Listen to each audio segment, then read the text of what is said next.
Good afternoon. I would like to call to order the regular meeting of the Washington County School District Board of Trustees and ask the clerk to call the roll. Thank you, Madam President. President Raymond. Present. Vice President Taylor. I'm here. Trustee Calvert. Here. I am here. Trustee Simon Holland. Here. Trustee Kelly. Here. Trustee Minetto. Here. And Student Trustee Noble will be on his way. Madam President, we have a quorum. Thank you very much. And now it is time for the Pledge of Allegiance, and I would like to ask Miss Tiffany Young to lead us in the pledge today, if she wouldn't mind. Do I just stand anywhere? Yep. I pledge allegiance to the flag of the United States of America and to the republic for which it stands, one nation, under God, indivisible, with liberty and justice for all.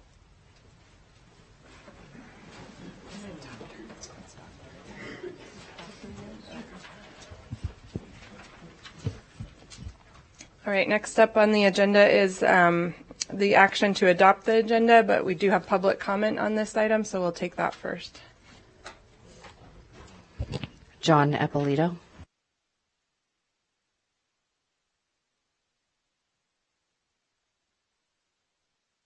Got it. Thank you. So then I will be looking for a motion to adopt the agenda. Motion by Trustee Simon Holland, a second by Vice President Taylor. All those in favor? Aye. Any opposed? And the motion passes unanimously. All right, we have agenda item 2.01 is approval of consent agenda items 2.02 through 2.10, and we do have public comment on this item. Todd Bailey.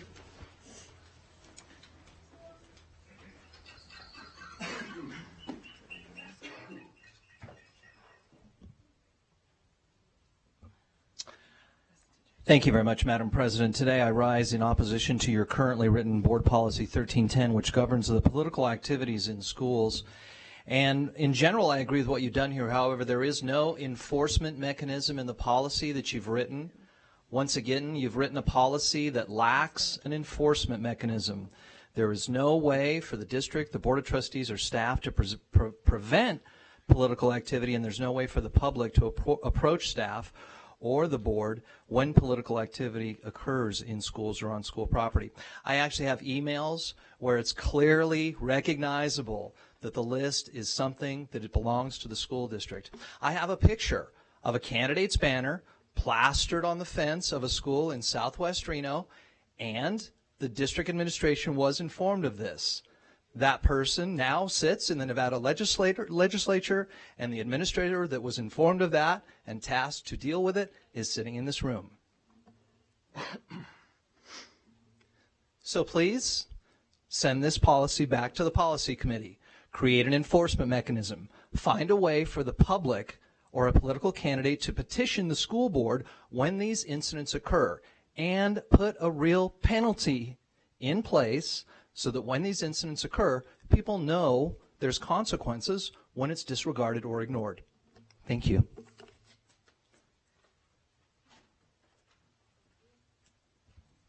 Is there any other? Okay. So do I have a motion to approve the consent agenda? Second? Second. All right, I have a motion by Vice President Taylor, a second by Trustee Calvert. All those in favor? Aye. Any opposed? All right.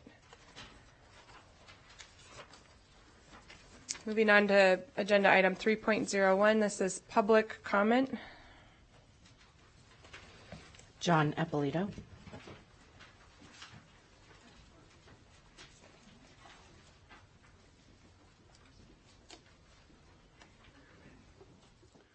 My name is John Eppolito. I'm with Protect Nevada Children.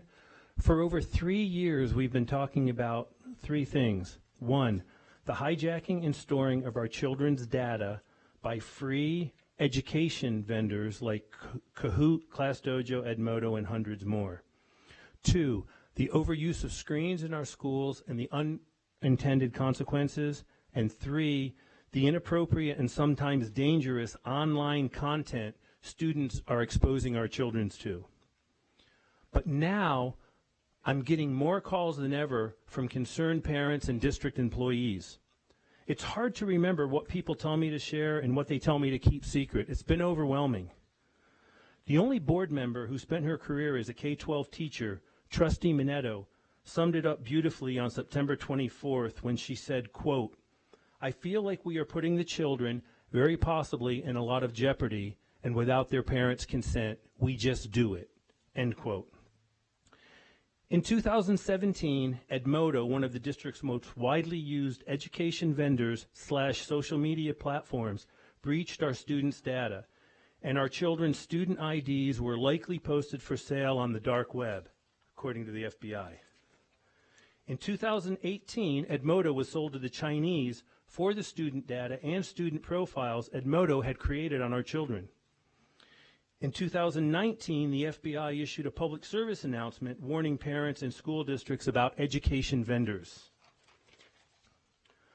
Over a year after Edmodo was sold to the Chinese, it was 2019, the district finally said teachers can no longer use Edmodo.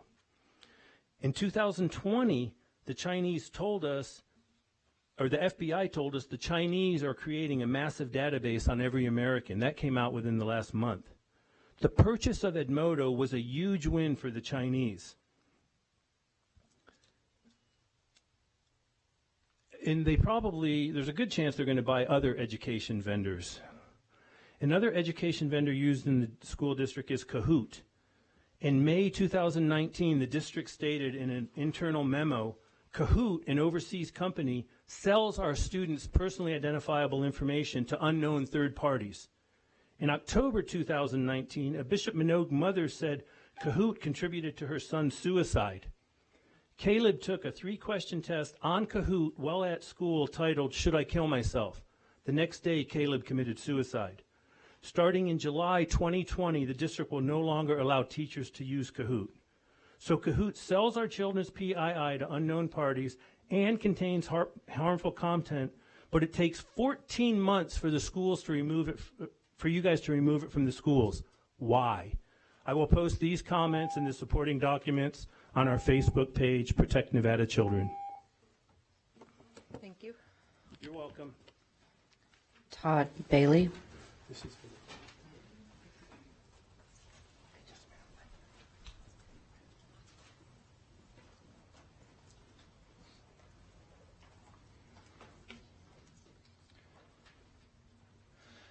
Madam President, thank you. For the purposes of creating a public record, we would request the district provide a record of the number of times Trustee Angela Taylor voted and/or considered an agenda item that was part of Superintendent Tracy Davis's contract, including bonuses, annual reviews, disciplinary actions, or anything else reflected in the Tracy Davis contract.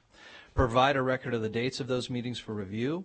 Provide a record of the number of times Trustee Taylor recused herself from those decisions and/or agenda items and the dates of those recusals. Only provide records that happen after May 19th, 2016, the day Trustee Angela Taylor took a campaign contribution from Tracy Davis.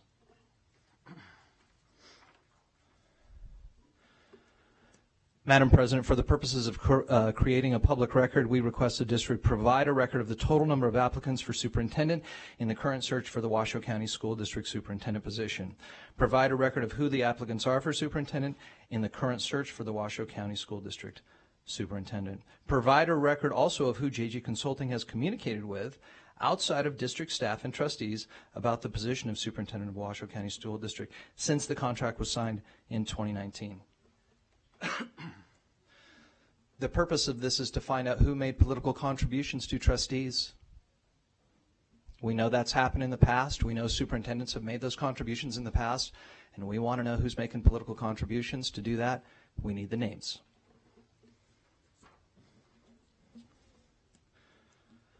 Madam President, through you, to create a public record, please provide any records that have been provided to the Washoe County School Board on the recent reorganization of district staff, including notifications and all other documentation regarding this change.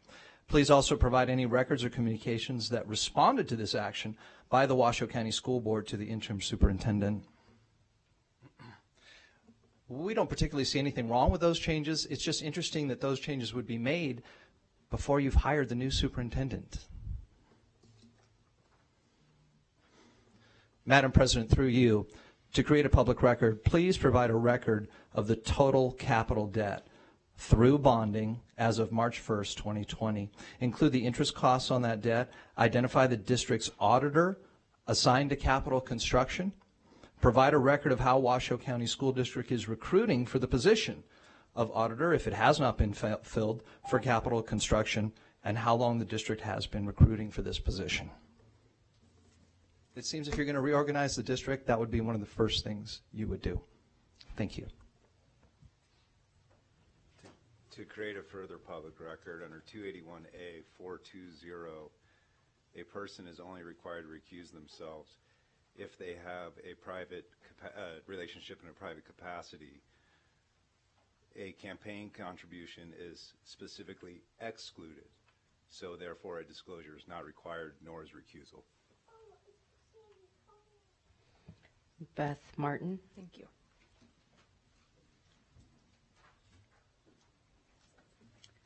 Hello, my name is Beth Martin, and I have been teaching in Washoe County School District for 12 years now, and I'm currently a third grade teacher at Anderson Elementary. I appreciate the opportunity to speak with you today. I'm here representing Empower Nevada teachers, and you're all familiar with us at this point. We bring awareness to the issues facing education in Nevada and work to get stakeholders more active in advocating for the state to properly fund education. Our current funding formula plan was implemented in 1967 and has been tweaked since then, but not changed in a way that allows the state to accommodate the growing diversity. The national average per pupil spending is $12,756, and Nevada spends $9,185. That is a difference of $3,571 less than the national average. Holding the 47th spot in the nation for per pupil funding is no longer acceptable. There has been a redirecting of funds since Governor Sisolak took office, but there still has not been an increase in base funding for education. There are just new winners and new losers when the money gets distributed within the state. It appears that our government and state lawmakers are still not seeing the big picture when it comes to the importance of education in our state, and this likely has something to do with the fact that there are still no educators on the current funding formula commission. We as educators are still not given an acceptable amount of resources in order to do our job most effectively. Class sizes continue to grow. There is a lack of counseling and mental health support in schools. The amount of paperwork to complete continues to climb each year, and the disrespect that teachers deal with continues to worsen. Teachers and students aren't feeling safe at school daily, and these factors all impact students daily. Again, in order to do our job most effectively, we need to be provided with sufficient resources. This funding formula does not provide us with the resources we need to provide students with an equitable education. I'm here today asking for your help. As leaders, you have a voice and a platform that carries beyond that of normal citizens. We need our elected school board members and our superintendent to have the courage to speak up and take action with us. It is what's best for our students and the entire community, and this impacts everyone in Washoe County. Are you continually asking questions, going to the meetings, writing letters? Our teachers and children deserve better, and this current situation cannot continue. Imagine how much stronger our district would be if we all took more action. There's no more it can change next year, or I'll do something tomorrow, or I just don't have the power. Raise your voice with us, because we have the power to make change together. We have been at the base of this mountain waiting for change far too long, and many fellow educators and myself are no longer willing to wait. We are already climbing this mountain together, and we hope that you can catch up with us as we have already left base camp. As Ms. Rosa Parks said, to bring about change, you must not be afraid to take the first step, and we fail when we fail to try. Thank you for your time. Thank you, Ms. Martin. Thank you for your service and all you do. Harriet Brady.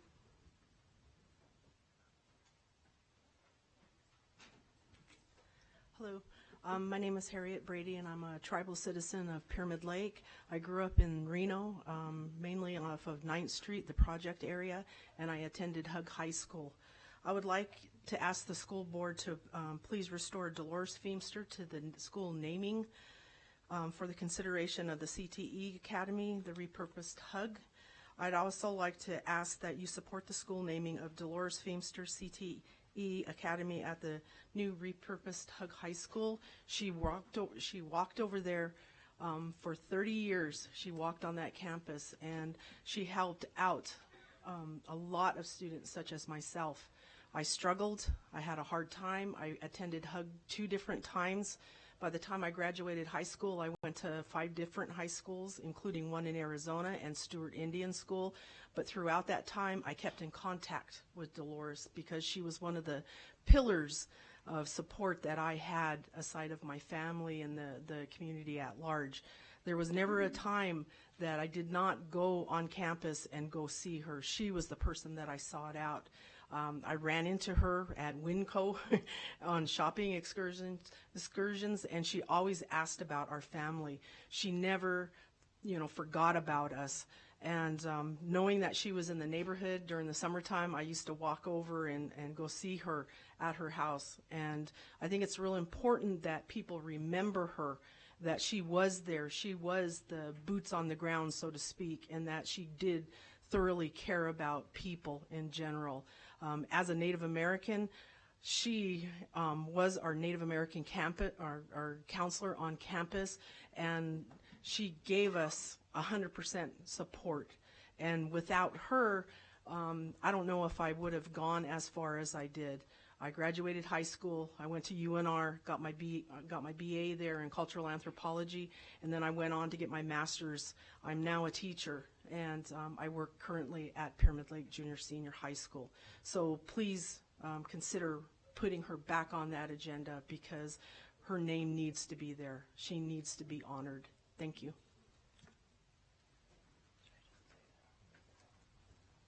Carrie Lockett. I'm just going to take 1 second to clarify something real quickly, and then I just do want to put on the record that the name was never removed. It was never not going to be considered. The school naming committee did select one recommendation, but the name of Debbie Smith and Dolores Beamster are still going to come to the board for consideration when that agenda item it does come to us, and that was never not going to be the case. So I just want to make that clarification. Thank you.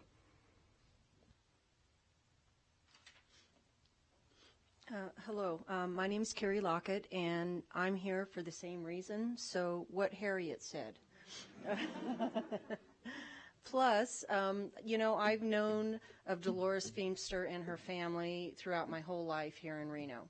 And, she was a remarkable woman who did so much for students throughout her lifetime, all that time up at Hug High School. Back in the 80s, I was actually hired by her to be one of her tutors for the Native American students that needed help. So even though I had known of her through family connections many, many years ago, just to be able to work with her was remarkable. Her interactions with the students, just everything that she did to try and help those students to make their way. And so, I'm a little bit late to the scene here, but I'm just here to say that I, too, am in support of Dolores Feimster, having the school named after her, because she was literally the person who was there for the longest time helping those students. So with all due respect, I would love to see her named, see the old campus named the Dolores Feimster CTE Academy. So thank you very much. Thank you. Adrienne Feimster.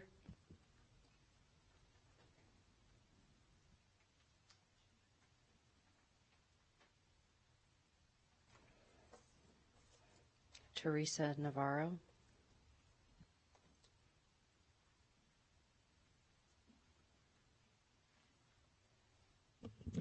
Thank you, Madam President, and the board. I'm up here regarding Dolores Feimster also. You just reiterated and you corrected that on the 31st, her name is still on the thing. Then the media needs to know, because the media has been saying that her name has been removed, and there's only one name going before you on March 31st, and that needs to be cleared up, because I'm here because of that, because I heard that. I've been at all the meetings for her, and the last meeting that we had with the committee, when we left that meeting, we felt that they were only going to forward Debbie Smith's name forward without forwarding Dolores Feimster. That's the assumption that we got from the committee. People were very upset. The community's very upset. We've been talking to people out in the community and in the area because it should be named after Dolores Feimster. That is her area. That is her community, and she's been there. Her house has been there for over 50 years. And it's very important that you really take into consideration keeping the name of Dolores Feimster for the CTE school. Thank you. Thank you. And I'd just add one more item for the public record that, as I think you're aware, due to the complaint that's been filed, we are doing an internal investigation. And because of that, we don't know when that agenda item will be heard. But once we have settled on the date for that agenda item to be heard, we will make it publicly known. And the agenda item was always written to include both names as for consideration. So I'm not sure where the media got that information because we hadn't actually publicized it yet. I mean, it hadn't been publicly noticed because we had to move the meeting back. So. Jessica Ludlow. I'm sorry, I see Adrienne Feimster is here now, so if we can let her have her turn. Thank you. Thank you. Good afternoon, board. Thank you for hearing me. I'm Adrienne Feimster, and I'm here to ask an individual to restore Dolores Feimster to the naming agenda for the CTE at the HUD campus. There's quite a bit of community support. I want to make for the record that the community is being tired down. I am asking that the board follows the policy of 7110 and 7111 and their equity and diversity policy, and consider that in the 103 plus schools that you have in the district, and none being considered for minority leadership in the community. It is not reflective of the community. I'm asking the board to take note that this is a historic community. My grandmother's name is a part of the history here. Thank you. Jessica Ludlow.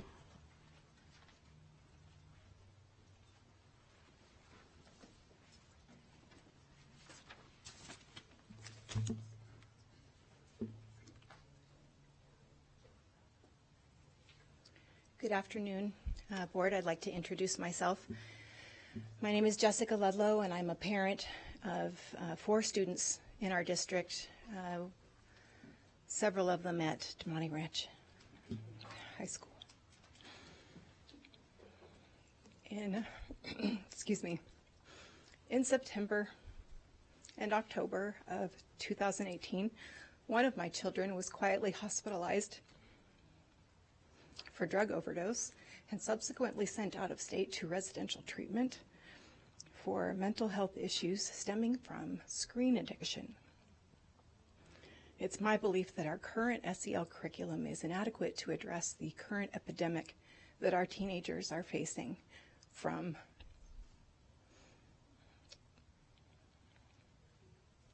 the constant access to screens via smartphones. The things that we have learned over the past few years of treatment with our children have led me to believe that parents in our district are woefully uneducated about how to protect their children. I am now empowered with resources to share with those parents and with our educators and with you about how we can improve things like resilience and coping mechanisms, so that things like screens don't become crutches and coping mechanisms and ways to numb and escape current stressors. I would like to share those resources, and I'm happy to, if contacted. I would also like to make some recommendations that are being implemented across the country. Thousands of schools are instituting no smartphone zones in schools. They are also using technology within their schools via limited Wi-Fi that only accesses educational sites. 2 days ago, I was in Pine Elementary School at an after-school program. One of the students was sitting on a laptop watching horrific things in the cafeteria on YouTube. I'm told this is a common occurrence throughout the day, any given school, any given day. Students are accessing non-educational material to their detriment throughout the day. It wastes our resources, it wastes our time, it wastes our teachers' time. It's very disheartening. We also need in-school trainings like the 4-hour Safe Talk by livingworks.net, which is an excellent and free curriculum. We need assemblies like Colin Karchner's, who his was just refused in January. Thank you. Thank you, and I'm sorry for what you've gone through. That's all I have on this item. All right, thank you very much. All right, the next agenda item is 4.01, which is consideration of adoption of Washoe County School District Board Resolution 20-003, a 2020B refunding bond resolution authorizing the Washoe County School District to issue general obligation bonds in the aggregate principal amount not to exceed $7,750,000 to refinance outstanding bonds for an anticipated savings of $350,000. And this is for possible action. We will be presented. Mark Mathers, Chief Financial Officer, will present this item to us. Thanks. I'm back. Thank you, Madam President, trustees. So this item would authorize staff, as you just said, to pursue a refunding of the 2010 Recovery Zone Economic Development Bonds. That's a mouthful, I know. As I mentioned, those bonds were issued in 2010. Interest rates have fallen such that we can achieve savings through refunding. We have 5 years left on this bond. We are currently paying $1.65 million per year in debt service, and this would lower it to $1.58 million a year, generating $70,000 in savings approximately, for a total of $350,000. Not a tremendous amount of money, of course, but it's better than nothing. So this is, I think, the first refunding we've come to you in the last 3 years or so, and in essence, this is very similar to refunding your mortgage.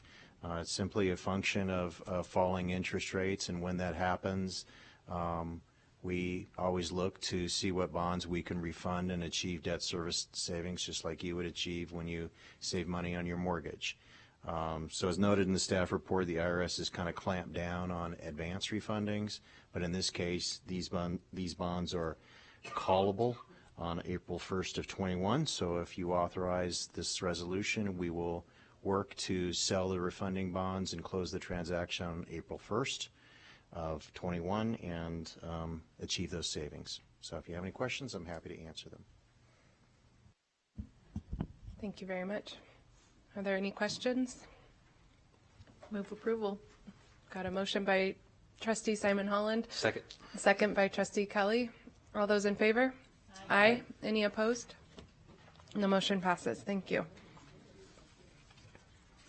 Nope, I forgot to.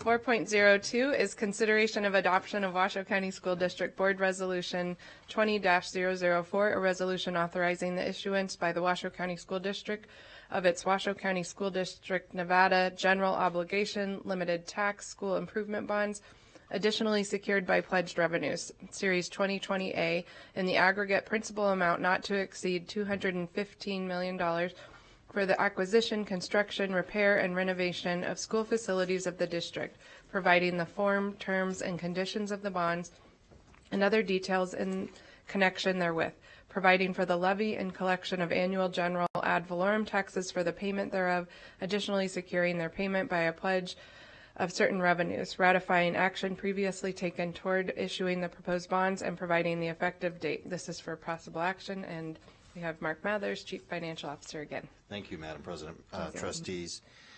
So we are requesting authorization to issue $215 million of WC1 sales tax pledged bonds.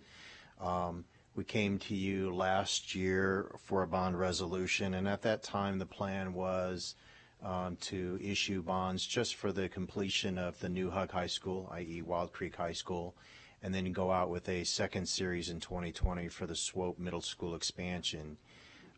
Looking at the schedule and seeing that you had approved the Swope Middle School expansion earlier this month, we've decided to submit this resolution to issue and collapse both those bond sales into one.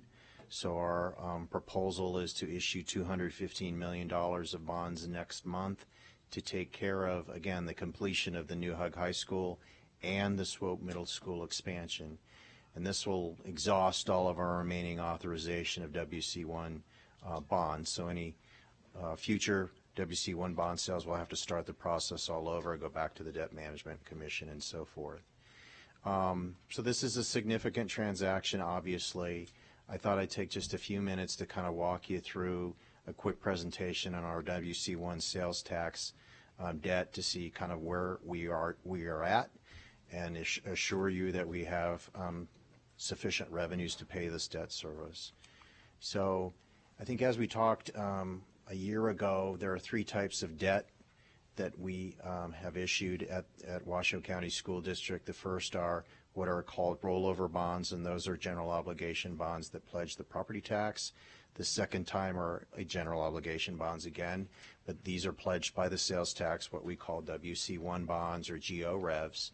And then the third type are medium-term bonds, which we've also talked about recently. So I'm going to focus just on the second type, the GO bonds, general obligation bonds pledged by the sales tax. So again, these are bonds that rely on the full faith and credit of the Washoe County School District, but essentially are paid by the 54% sales and use tax approved by voters in 2016. We have budgeted $48 million in sales tax revenues in fiscal year 20. We've seen really solid growth in that revenue since 2016. So that's a good sign, a reflection of the strong economy here in Washoe County. Just a few further facts here. Again, we can use those sales tax monies for either debt service for bonds such as this or pay-as-you-go projects, i.e. cash funding projects. We did pay for Bohatch Elementary as a pay-as-you-go project, and again, the full faith and credit of the district is pledged. Importantly, in the first bullet point, again, these monies are segregated in a capital projects fund. They cannot be used for operations, and the sales tax revenues that we collect are not deposited in the general fund. And so this gives you a summary of all of the WC1 bonds we've issued or plan to issue with this $215 million. We will have issued $600 million.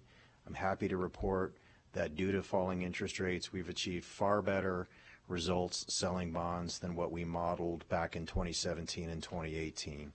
Our total debt service costs are far less than what we had modeled back then. So with the sale of the $215 million of bonds in March, assuming approval by this board today, we would have total debt service costs, maximum debt service costs of $34.2 million per year versus the $48 million we collect currently. So lots of room there for future authorizations if we chose to do that. And this is a chart showing that. So this doesn't assume any growth in sales tax revenues at all. And you can see there's a big gap between what we would pay in debt service, and the red bars are the $215 million we're talking about today versus what we collect. And just, one last slide again on how we make decisions about pay-as-you-go versus debt. Obviously, we need to collect enough in the bank to do pay-as-you-go projects, which we can do with elementary schools, but for a $200 million high school is a lot more difficult. And so we try to leverage when we can that cash to do pay-as-you-go projects. But for most of our schools, we will need to utilize debt financing and pay it over time, which is very common and prudent for a facility that would last 50, 75, 100 years. And so I just wanted to give you again a summary of our WC1 debt, since again this is kind of the last authorization that we will have, at least for some time, in case you did have questions about our ability to cover that debt through our resources. In terms of the other side of the equation, we do have, again, a significant amount of rollover bonds. Our debt service there is roughly $58 million, and those bonds were issued many, many, many years ago. But currently in the current budget, we have $63 million of resources. So we have a buffer of $5 million there, roughly 10%, and that buffer is growing, obviously, as property tax revenues increase as well. So in both cases, we have a prudent level of coverage. This is partly why our bonds now are AA rated by all three rating agencies. And so we'll continue to kind of make sure we have adequate coverage for those bonds. So with that, I'll turn it over to you for any questions. Thank you very much. Trustee Cotto. Thank you. So whenever the district gets around to the O'Brien project, we'll have to go to the debt management committee for new debt servicing, essentially. Actually, O'Brien Middle School, the new school, will be financed with rollover bonds that have been authorized by the Debt Management Commission. So we've got that covered. Yep. So then we really are going to be just caught up. We'll be caught up for at least a little bit. Yep. Okay, thank you. Are there any other questions for Mr. Mathers? Then I'd be looking for a motion on this item.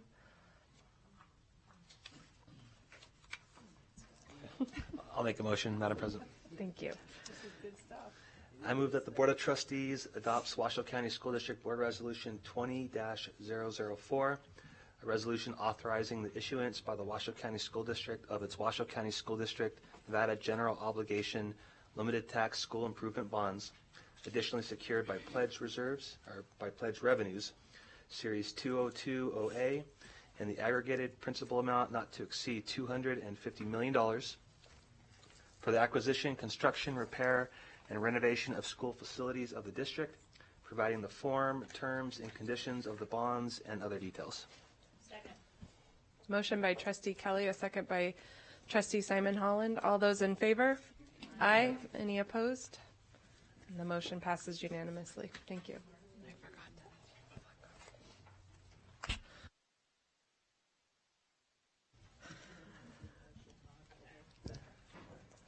Scott gets the award for the longest motion today, I think.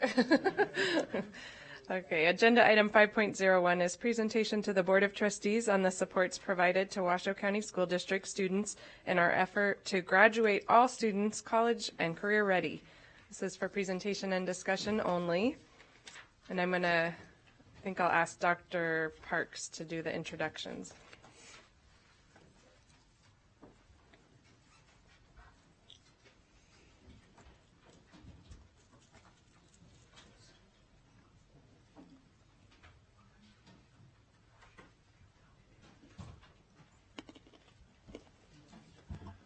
Thank you, President Raymond. Good evening, and good evening to the Board of Trustees and Interim Superintendent Dr. McNeil.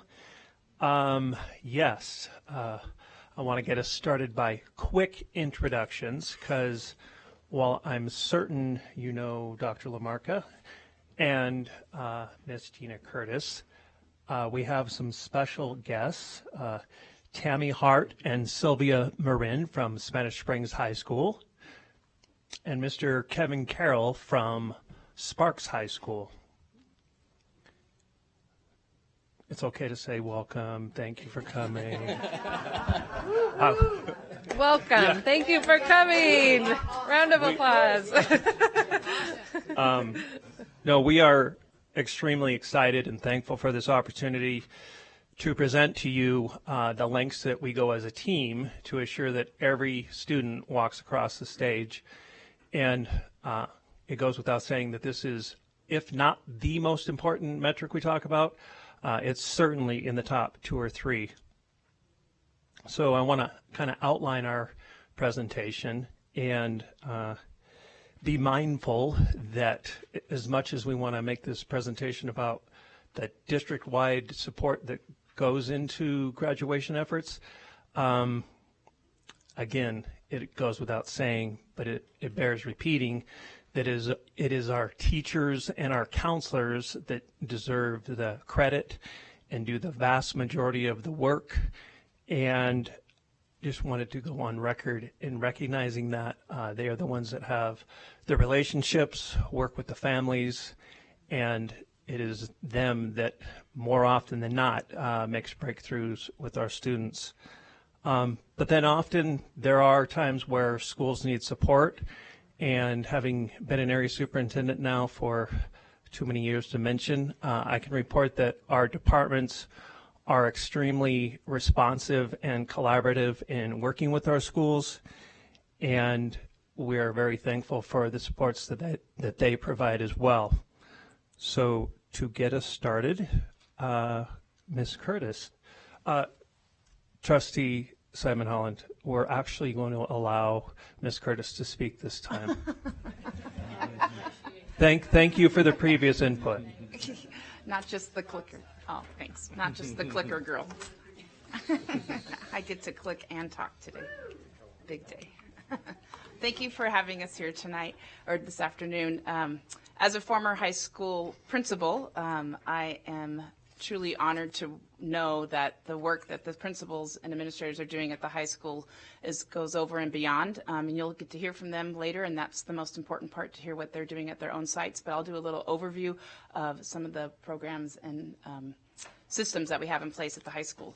So we're starting off with, obviously, instruction, Tier 1 instruction and PLCs. The instruction, the teachers have effective strategies to push our students to high level engagement, and our professional learning communities are times for our teachers to collaborate and come up with interventions to help our struggling students.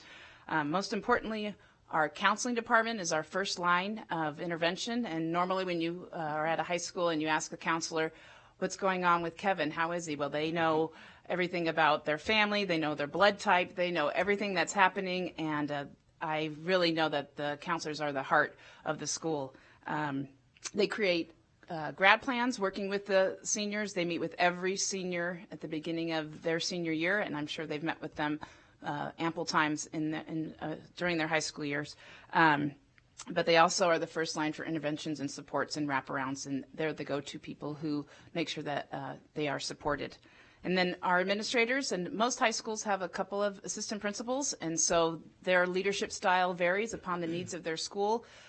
So they can either be working with the students as grade level or as an alpha structure in order to support them and their families. We have Saturday school, and we have before and after school supports. And so, like Dr. Park said, if we didn't have our teachers there on Saturdays and before school, during lunch, after school, our seniors would not be making it like they are, as you can see in our data. And bringing us to data, we have our big data system, which is a great resource for all of our staff to make sure that they're aligned and on track to graduate. And BIG stands for? Business Intelligence Gateway. Thanks, team. Big words for Gina. Thank you. Okay, and so the Office of School Leadership supports, just to touch on that, the grad initiative funds are such a huge support for our schools. Truly, that extra money that we are provided at the sites helps individualize the supports at each site. So, for example, there could be an advanced placement AP boot camp. There can be supports for ACT prep for the students to pass in order to graduate. There are intercessions. I know in coming up, our spring intercession, we have, I think, 10 high schools that are participating in that. And again, we have the grad initiative funds to be able to pay for our teachers to come in on their own time to support our students. And we also have, obviously, tutoring and any other programs, and I'm sure you'll hear from the principals. Our grad monitoring system, the area superintendents, we are dedicated to visiting all of our high schools several times during the year.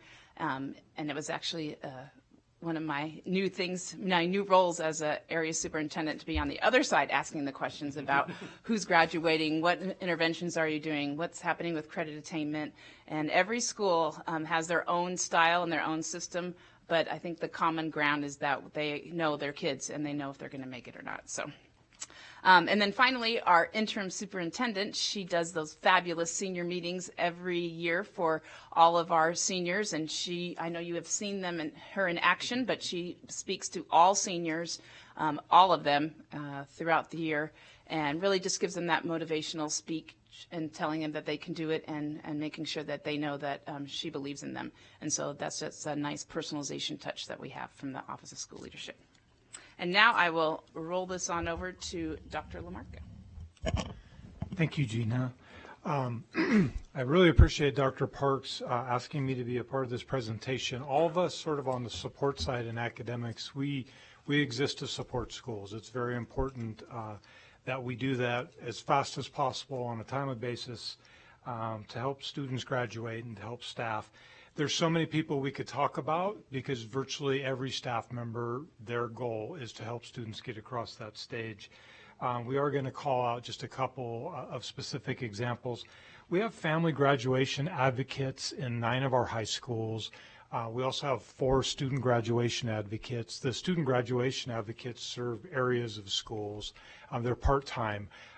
Both of these employee groups, really their charge is to connect with students on a very personal basis to help them as they're marching towards graduation, connect with families as well, support students in advocating for themselves, navigating the system, knowing what they need to do to graduate. They tend to work specifically with targeted groups of students, but any school that has a real need can also refer, and those folks will assist in advocating and helping students advocate for themselves. Our Safe School professionals work arm in arm with our counselors. They're really kind of an extension of our counseling staff. They have a little bit of a different specialty. Graduation can be a very stressful time. Kids need stability. They often need to have their emotional needs, their social needs kind of supported, especially kind of in those last stages. And so this is a critical group of people. They're critical throughout the high school experience and throughout middle school and elementary, but very much so for our graduating seniors. I'll just talk very briefly about our credit recovery because we're going to get into that. As you, I believe, know, we switched over our online platform from A+ to Ingenuity. All of our high schools, all of our middle schools can offer students classes online so that they can recover credits and at times accelerate credits as well. Those are kind of direct supports for students and families. In terms of direct support for schools, I'll just point out a couple of things. We have an attendance appeal process that's run through our intervention department. So if we have a student who's chronically absent, so they've attended less than 90% of the time, but they're still passing a class, a school can appeal for that student to earn that credit. And that's reviewed, and we work with the school, and oftentimes those appeals will be granted. We also have re-engagement staff that you've heard about in the past. We have attendance officers, and these folks really help the schools finding students, getting students who haven't been attending for a long period of time back into the school setting so we can support them towards graduation. Or if they're enrolled but they're just not attending, we'll go knock on the doors. We'll drag them out of bed and we'll bring them to school. So that's it. That's a nutshell of some of our supports. Okay, and so talking about Edgenuity implementation, so there's been some challenges this year because of the new system. Obviously, that's a shift in our process for the teachers as well as for the students. And so when we talk to the students say they like it, right, Kevin? He was giving me an earful today about how they do like it. It's just a challenge, and it's different. The rigor is different. It's a different program. So we're noticing there is a little decline in our credits at this moment, but we are very optimistic that we're going to finish very strong. And with that, we were able to implement our courses for incompletes. If a student received an incomplete in high school because they didn't take their final exam, they had 3 weeks to make up that final exam. And this year we were able to extend that time to 6 weeks so that we made sure that they were able to have that opportunity. And we also allotted that as well for Edgenuity because of the new system and making sure that the credits were rolling over and the curriculum was rolling over. It was something that was really positive for our schools to have this year. So I'm excited about that. And now the moment you've been waiting for, you get to hear from the principals. So I'd like Tammy Hart to go ahead and start this. I would just like to say thank you guys for the opportunity. Really excited to kind of share with you guys a little bit about what we do at Spanish Springs High School. As many have heard the adage, it takes a village. Well, I think it takes a village and some. And so as a building leader, I really try to establish the tone and the climate for my staff. We have to have a shared belief and assume the responsibility for all our students, because all students matter. And I know that sounds so cliche-ish, but it's so true. Every single student in that building matters. We have been the largest high school for the last, I don't have the true data, but I would like to say the last 10 years, with over 2,500 students, a little bit over 2,500. And that's a lot of kids to try to get to graduation, receiving those diplomas. With that said, like this incoming freshman group, we have 771 students coming to us as freshmen. But for this year, our focus again is with our seniors. We have about 540 seniors that we are monitoring intensely and very intentionally how to go about getting our students the needed supports that are to get them to graduation. Sometimes it's very hard to kind of push our students to stay focused when it's that time of year when they have senioritis. But what I have to say, we would not be able to do the job that we're tasked with to get their kids the needed supports if we didn't have the support from the district or the fundings that come from grant money. So we're very, very appreciative, and I think I can speak for the rest of my team here. It's been a very rewarding occasion with students when you see kids who are struggling, and we continue to, they probably get tired of seeing us, but we continue to call them in. And I have Ms. Marin, my assistant principal. She's part of the committee that monitors our senior data. She'll go into a little bit more detail to explain what we do at our site. But I just have to say, whether you come from a school of 500 plus seniors or a school of 200, 300, we are all, as building principals, charged with getting the kids the needed supports in order to ensure that they are emotionally okay, they have the needed academic, and to get that diploma so that they can go and do better things and go on to college, career, or service-minded positions. Good evening. I'm Sylvia Marin, assistant principal. Thank you for having us here. I'm going to talk a little bit more about just some of the structures that we have in place. For our 2016 graduation rate, we were at about 81%. So when you really look at that, we looked at our numbers and we said, wow, that's 20% of our kids not graduating. That represents 100 students, or roughly about 100 students. That represents 1 out of 5 of our students not graduating. And when you look at it, maybe a typical class of 30 students, that's 36 kids out of those 30 students that won't graduate. And so we really needed to look at and restructure our monitoring system. And so we've had the monitoring system that I'm going to just highlight for since 2016 after that graduating class. And we've been able to increase our graduation rate by 10% by just really focusing in on those seniors. So that's for us, when you really look at the numbers and say, yeah, we're at 81, but we have a graduating class of 539, what does that look like? That's a lot of kids. I'm going to say a whoop whoop for that. Yeah. So after our 2016 graduation class, our numbers came out, we decided to create what we called our senior monitoring team.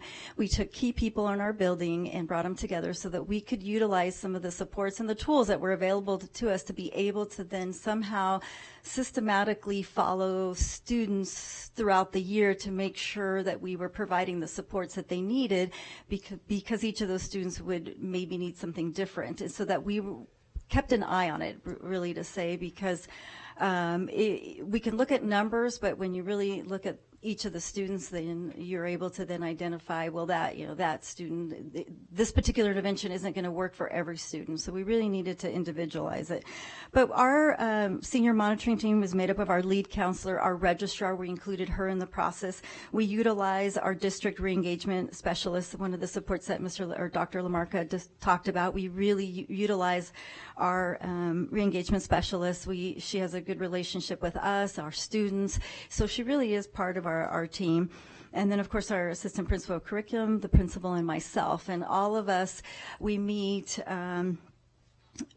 monthly, first semester, and then a second semester rolls around. We're meeting biweekly because as graduation gets close, we're seeing, okay, really where are we where are the kids? Where did they meet the credits at the semester? Did they pass what they needed to? What do we need to change? What do we need to update? But our focus is really to review the data that we get from BIG to see where they're deficient, and then how do we take those supports that are out there for us, the intercession, the edgenuity classes. We've added 8th period into our schedule. That's a period outside of our regular bell schedule, even possibly a period before, which is 0 period. We're starting to implement our Saturday school so that our students can come and complete those credits.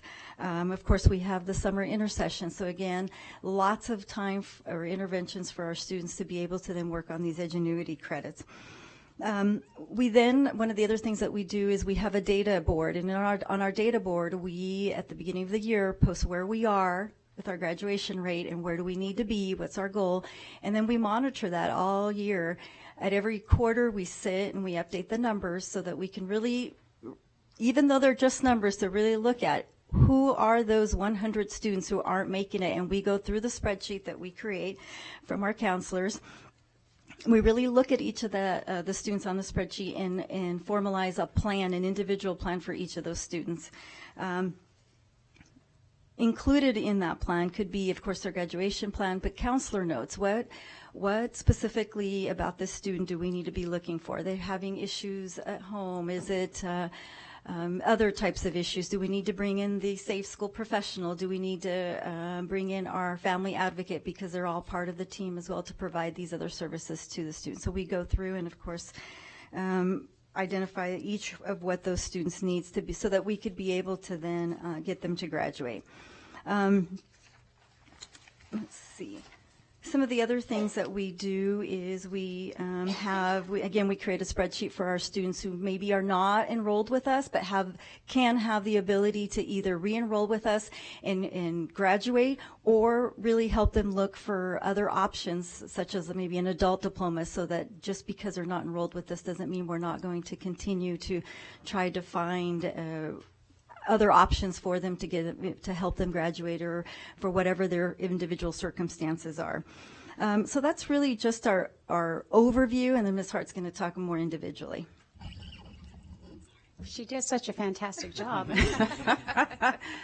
In essence, that's basically what we do, and we really bring the concept of really getting to know the kids by name and face, because that's what it's going to take. It's going to take us really looking at the data, because as we all know, what gets looked at, gets measured, gets done. And so we are very committed to that process, and I have to say that it does take a village, and it takes my team. The counselors are instrumental, as you said, Gina, in helping with that process, and to incorporate the graduation plans, to see exactly where our students are at is just really, I'm very thankful for that. And again, thank you for the opportunity to allow us to kind of share what we do at Spanish Springs High School.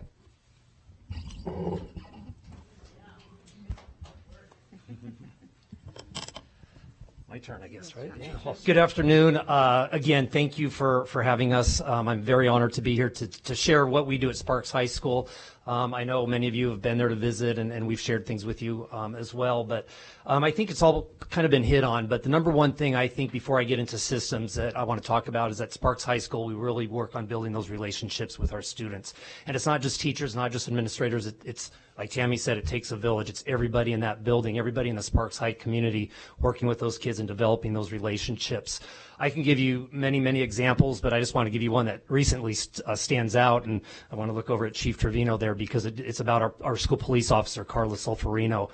This year, she's been asked by 2 seniors who she's built relationships over the past 4 years.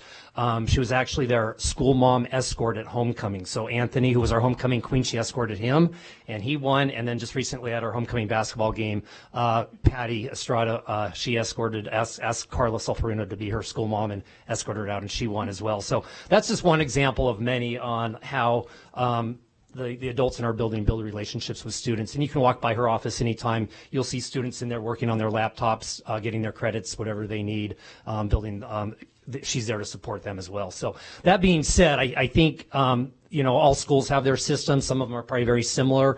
I think some are also unique to our school, as well as Spanish Springs or whatever high school we're talking about. But having those relationships is what makes those systems actually work. So just to share a few systems that we have at Sparks High School. One, and I'm going to look at Sylvia because I think she was there when we started this. We have a system called the Go Greens, and students that are on track to graduate, they're obviously in the green, and then we have students that are also in the yellow and the red. The Go Greens are really our students that are in the yellow. Maybe they need a couple credits to get to graduation. Maybe they need to take the ACT, whatever it may be. But we do the adults, administrators, counselors, classified staff, teachers. We actually select students off that Go Green list that we, at the beginning of the year, take for the year, kind of take them under our wing and work with those students. Whatever they need. If we need to come in on a Saturday and open the building so they can get on a computer and work on Edgenuity. If they need a Starbucks because they've been up late at night working, we'll go get them a Starbucks. Whatever it takes with those students. And this year, I kind of removed myself from the Go Green small group. I'm actually overseeing the entire group, which I love even more because I can have those relationships with more students. And so if one of my assistant principals isn't reaching a kid, I'll reach out to that kid and see if I can reach out and see what they need in order to get to graduation. So that's been a program we've had for about 5 or 6 years now, and it seems to work really well, again, tying into that relationship piece. Another system we have, systems we've put in place, we've been very fortunate to have the resources from Title I funding and SB 178. We actually this year, or this spring, hired a full-time teacher, and she is a full-time 12th grade intervention teacher. So again, she's going around working with kids individually, she's going into government classes, she's going into English classes, wherever the support is needed, she is there to do that for us. Very similar to Spanish Springs, with that funding, we've actually been able to add 2 more periods of Edgenuity. Our teacher who teaches it, we bought out his prep, so he's teaching it during his prep period, and then we have a counselor facilitating it 8th period of the day, so we've been able to do that with those resources. One other cool thing we've done with it, our counselors actually roll with their grade level. So 9th grade counselor is going to be with that group of that cohort for 4 years. But in the spring, it gets really kind of stressful for our senior counselor because not only are they working on getting our students, the seniors, to graduation, they're also focusing on the incoming 8th graders. So they've got like twice the duty, and obviously that takes away the time working with our seniors. So we took the SB 178 funding and we hired a substitute counselor for the spring, and his sole responsibility is to work with the incoming 8th graders. So now our counselor can just work with the seniors. So you got to get creative a little bit with your funding and how you use it, but those are some ways we've actually done that. And then the last system that I just want to share that I always say, in order to increase graduation rate, you'll not only increase the numerator, you got to decrease that denominator. Again, kind of talking about those vanished kids. Where are those kids going? And we have an amazing attendance team that meets once a week with our attendance dean, our school police officer, truancy officers, some of the personnel that Dr. LaMarca was talking about, and they meet every week and look at that vanished list and try to locate these students to find out if they left the state and enrolled in a school, if they're going to RISE, whatever it may be. But we want to make sure, and not just for graduation rate, we want to make sure those students are getting a diploma somewhere, and that's what they're working extremely hard with. So just to end my piece at Sparks High School, Dr. Parks asked there we share a success story. There's many. You've heard many of them. Students working till 1 or 2 a.m. on A+, and then coming to graduation the next morning because they did it with 6 hours to spare. But a few years ago, we had 3 girls, and these 3 students were seniors. They had major barriers in their life. One had a child. One was working full-time during the day. Another had left the state with her boyfriend. They broke up. She came back. She didn't go to school while she's in California, so obviously they were very credit deficient. So when they came to us their senior year, during the school year, we knew that they weren't going to probably get their credits by June, and we just made that realization with them. We worked with them that spring. They didn't make it to June, so then we talked about summer graduation. And I sell that like our own graduation. I tell them it's an intimate graduation. It's about students that have been resilient, and they wanted to get their diploma. So that summer, those girls worked extremely, extremely hard to get those credits. I'm going to tell you they didn't. They didn't walk at the graduation at TMCC, the summer graduation, but guess what? There was another option. And this option was, as you probably know, they have till October 1st to get their diploma. We told these 3 girls that if you work hard from August, September to October 1st and you get that diploma, we're actually going to have a ceremony for you at Sparks High School. Good ending to the story. All 3 of them got their credits. They got their diploma. We gave them a cap and gown. Their families came. We actually had the media there. Channel 2 News was there. I got to hand them their diploma as they crossed our stage. And that's just one of many success stories, but they all 3 got their diploma. So thank you again.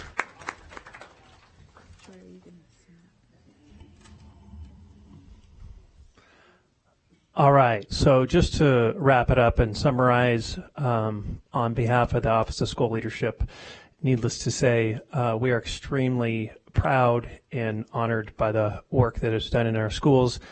I think when you look at the graduation increases year over year, you can tell that we are, as a district, working as a team to continuously improve, and very thankful for the work that goes on in schools and for our departments that support those schools. And we will take any questions that you might have at this point, but wanted you to see that year-over-year improvements in graduation rates. Thank you all. That's a pretty amazing graphic to end on. So I'll start with questions. Trustee Calvert. So you're talking about kids that are graduating as seniors. What's going on to the point that they're at their senior year and they're not graduating? What are we doing about that? I mean, is there like a grade level, like maybe 5th or 6th grade, and we're not able to capture that? So what is going on that we're waiting until they're seniors, and then we're like, well, we've got to get you graduated? That's a great question, and I mentioned the incoming 8th graders, coming as freshmen for next year. It starts on day 1. It's starting now, actually. We're meeting with those kids. We're having those transition meetings for the students that are on IEPs. The counselors are building those relationships as we speak with those students, and those systems are still in place. We're still looking at what students are leaving us, what students are dropping out, looking at the Tier 1 instruction that Ms. Curtis talked about. So the PLC process. So all those systems that we have in place, we're working with it at all grade levels. So.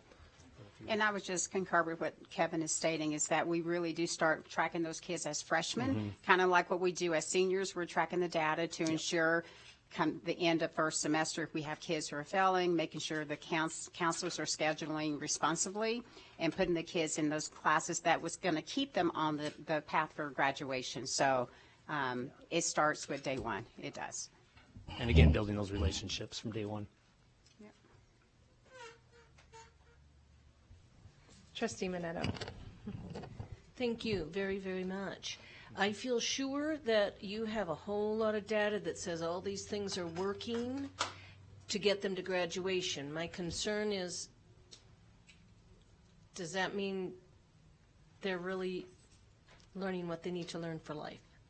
Because I know some, small percentage, but some go on to college and have to take and pay for remedial math and remedial classes, and they're paying for that when they should have done it in high school.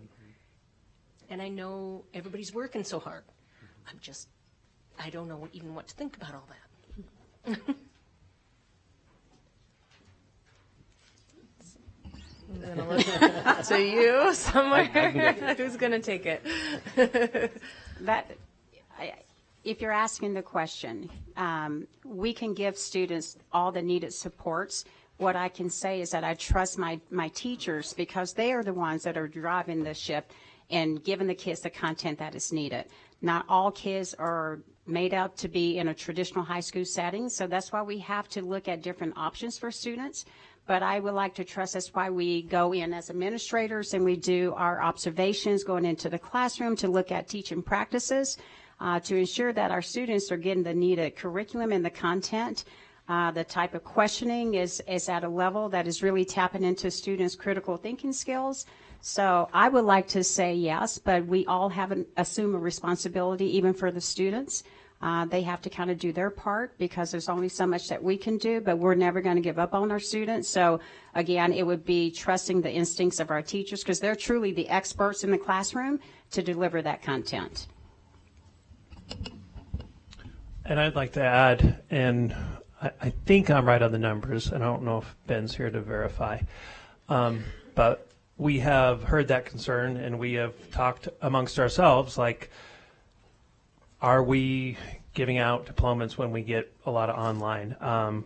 So I think what is important to realize is that as graduation rates have been rising, with that, we've also been graduating more students that we, by our metrics, are college and career ready, meaning that they are graduating with both either AP or honors or IB. So we know that they are ready for college and career ready.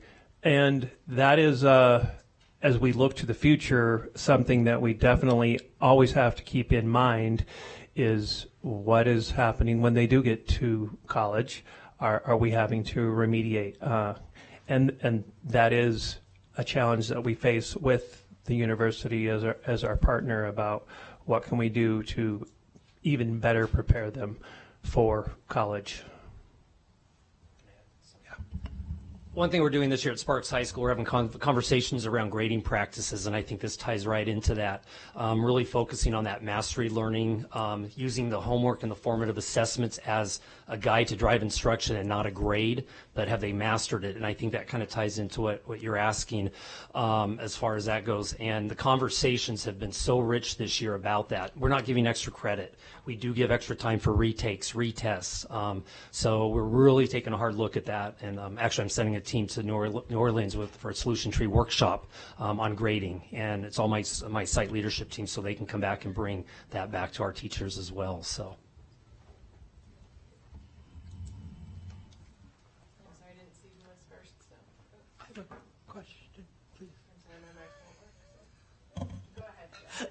Anyway, so what happens if you get a student, they're in the program and they're deficient in their credits, and maybe what the material that you're given to them is not working? Are they honest enough to come to you and say, I'm doing this curriculum, but it's not working for me? Is there another avenue that you take them through so that they're able to do what they need to do? I think those conversations happen daily.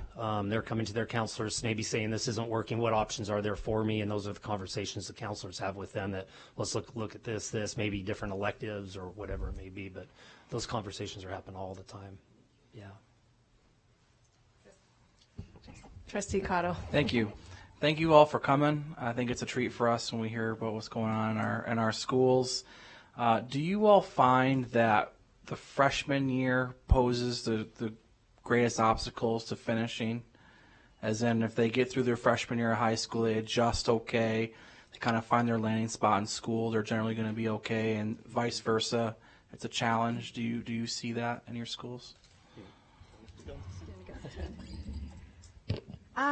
You know what, when they come to us as freshmen, is definitely a learning curve for a lot of those guys, because they have to learn to wear different hats, because they're now having 7 to 8 teachers and the responsibility of studying for all these different content areas. And so it's a raised level of a rigor for a lot of the students, and just kind of learning the systems of high school and how it works, from taking finals. And so it can be sometimes a little traumatizing for some of the kids, but I really think they kind of get into their groove.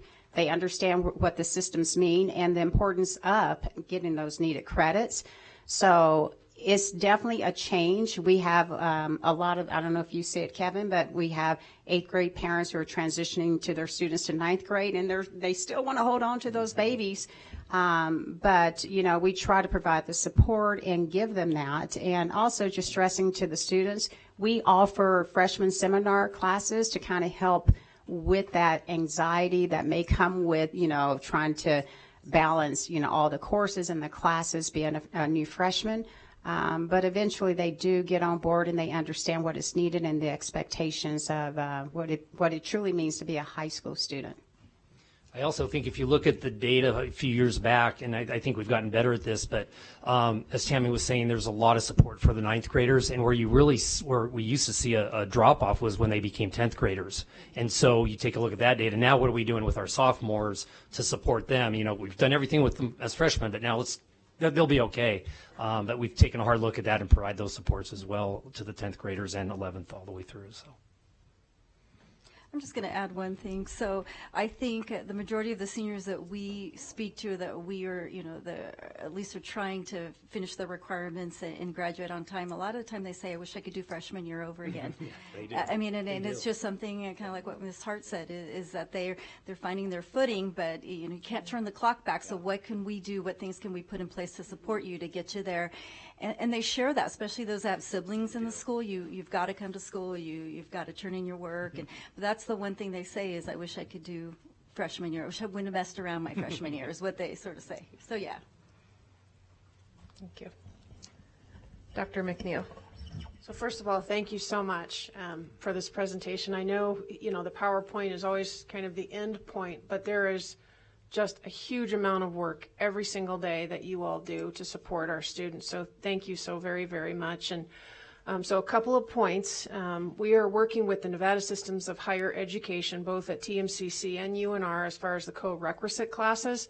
And our chief academic officer is in continual communication because that's going to be changing around the remediation rate. And it goes specifically to that point, Trustee Minetto, as far as improving the rigor as our students cross that stage. And that was one of the reasons that we took a look at A+ and the system within Edgenuity. And we actually had the vendors come out last week, and they really wanted to get into the schools and talk to the students and the teachers about what that program looked like. So I was very impressed with the vendor and that they wanted to go out and talk with our kids. And we have a meeting, I think, set up after spring break for that as well. You know, we've improved the systems over the last 4 to 5 years.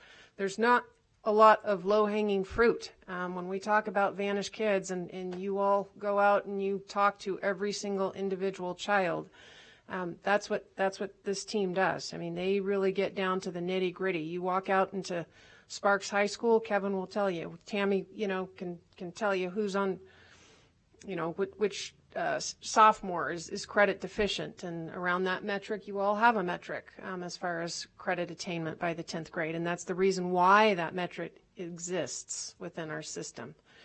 You know, we talk a lot about graduation and how it's a pathway, and there's sometimes on that road to graduation some potholes, and sometimes there are detours. And that's what our counselors, our support staff, our school police, I mean, it truly is. It is a village and it is a community in order to get those students back on track. Our leadership team during this time of year, they will actually make phone calls home to those students who are you just need to take the class, you just need to take the exam. And those phone calls, you know, help a little bit.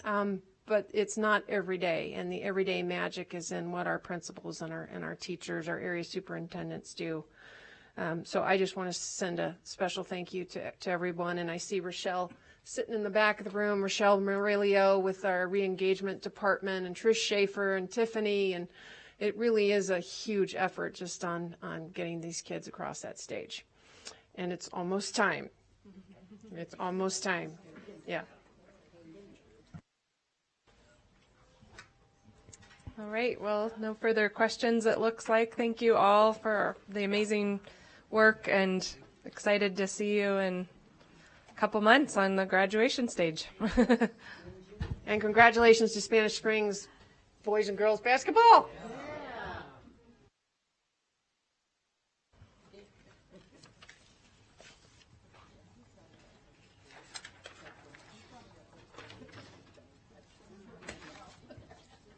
All right, the next item is 5.02, consideration of approval of Washoe County School District Board Resolution 20-005, a resolution designating March 30th, 2020 through April 3rd, 2020 as Census Days of Action in the Washoe County School District and encouraging all persons residing in Washoe County to participate in the 2020 United States Census. Thank you. Good afternoon, President Raymond, Trustees, Interim Superintendent McNeil. For the record, Irene Payne, Chief Communications and Community Engagement Officer.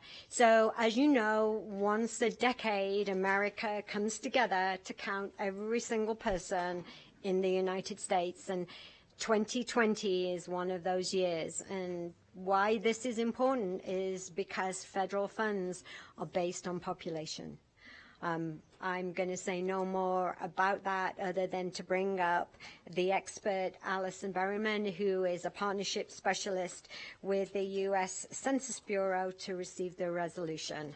Alison, it's all yours. Would you like to come up? Come. Okay. Yeah, no. You can stand here or you can sit there. Okay. Whatever makes you comfortable. And we can do this. All right, thank you for the introduction. So my name's Allison Berriman. I'm a partnership specialist with the United States Census Bureau, and I just this resolution comes out of the Lieutenant Governor's office has organized complete count committees, which are essentially just organization. It's a collection of just some big names in the state that are all coming together to try to promote a full and accurate count in the 2020 census. And so each of these subcommittees, there's a number of them. Some are focusing on hard-to-count populations, some are focusing on faith communities, and we are coming out of the education subcommittee. And this education subcommittee is trying to push forth this Days of Action, which would just be a collective participation through all of the school districts and institutions of higher education to try to have a collective messaging and action and events all during this week between March 30th and April 3rd. And those dates are chosen because Census Day is April 1st, and that is just the national day where we are sort of, as a country, sort of organizing around participation in the 2020 census. So I would you like to introduce yourself and talk Sure. a little bit about that? Hi, good, still afternoon. Good afternoon. My name is Ruben Murillo, and I am the chair of the Subcommittee on Education for the Complete Census Committee. And so what we have done is working with statewide entities, especially in this case with school districts, we're pushing a proclamation so that the census is being demonstrated as an important part of what we are doing in the future. Having heard your conversation in terms of funding and budgeting and all that, it's really important that our districts encourage the parents of the children, and not just the children, but every parent, every person in Washoe County and other counties to participate in the census. Because if you've paid attention to the stock market the last couple of days, it looks like we're going to be heading for some tightened budgets coming up. And every dollar is important in order to make sure that programs such as what you heard are consistent and continue on to reach our students. Whether it's Title I money, Head Start money, special education money, school breakfast, child care and development, a lot of our budgets are either totally funded or supplemented by federal dollars. So in order to make sure that our children get the best public education possible, we need to make sure that every person that we can reach participates in the census. And there are protections in the census process for people who may not trust the process in terms of, if I give you my answers, are they going to be secure? And there are segments of our population that we need to work and encouraged to fill out the census because they are probably going to be the most impacted. But there are laws, there are regulations that prohibit the information from coming out that may prohibit other people from feeling comfortable taking the census. So the proclamation for us was an idea that we got from Idaho. And we thought that if our school districts could adopt, a proclamation, then the teachers, the administration, and the parents would say, hey, this is an important thing that we have to do. And we have to make sure that We participate because every dollar is important when it comes to funding the education of our children. And I'd like to add to that. That's great. School districts have a particular power, I think, to reach some of our hardest to count populations. You guys get to reach all the educators. The school district reaches some of the hardest to count populations, for example, are people who are recent immigrants or whose parents don't speak English. And so oftentimes it's their children who are introducing parents to, the United States government and how it works and how funding is allocated, and just being the ambassadors to their parents for how to navigate this English-speaking world. And so having students learn about the census in schools and having the message about the census being communicated through the districts, I think, can go a long way in reaching some of those hardest to count populations. And so that's one thing that we're really excited about with the school districts. It's also the case. So I guess I wanted to add a little bit about what these days of action in particular look like. So most generally, adopting this proclamation is just a public statement. It's something that gives credibility to the process. But the days of action it's really a flexible campaign, and folks from all different areas are participating in this. We've got employers, like massive employers. We've got city governments, county governments. We've got faith leaders. All sorts of community leaders are participating in this in various ways. Sometimes it means hosting events. Sometimes it just means doing email blasts. Sometimes, in the case of school districts, we're asking principals to talk about the census in their classroom. And so if the board were to adopt this resolution, I think that would go a long way in helping us along to keep promoting these kinds of events and getting into schools or into audiences with parents to be able to communicate about the census. And one additional thing, it's also about making sure that the schools are available to the communities. There are a wide variety of ways for schools to be open to communities by opening their computer labs or partnering with parent groups to make sure that the word gets out, that going to the schools and using the computer labs, if they don't have technology at home or readily accessible technology, or even if they don't understand how technology works, that the schools are a beacon in the communities for parents to go, not just parents, again, for the community to go to make sure that they participate. Well, thank you both so much. I think I'll take a moment to read the resolution, and then we'll see if there's any public comment and open up for questions.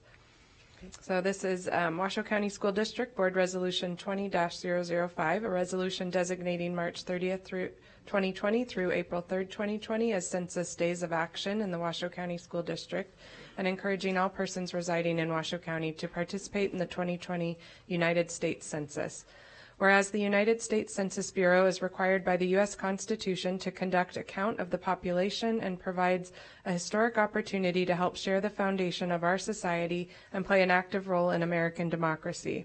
And whereas census data ensures fair congressional representation and helps determine the number of seats each state will have in the U.S. House of Representatives, and in redistricting state legislatures, county and city councils, school boards, and voting districts. And whereas more than $800 billion in federal tax dollars is allocated to communities to help improve schools, transportation infrastructure, healthcare, and other public works programs and services, and decisions are made on matters of national and local importance based in part on census data. And whereas more than $6.2 billion of those tax dollars are allocated to the state of Nevada annually. And whereas an accurate census count is the critical first step to helping educators address the needs of every child who walks through their doors.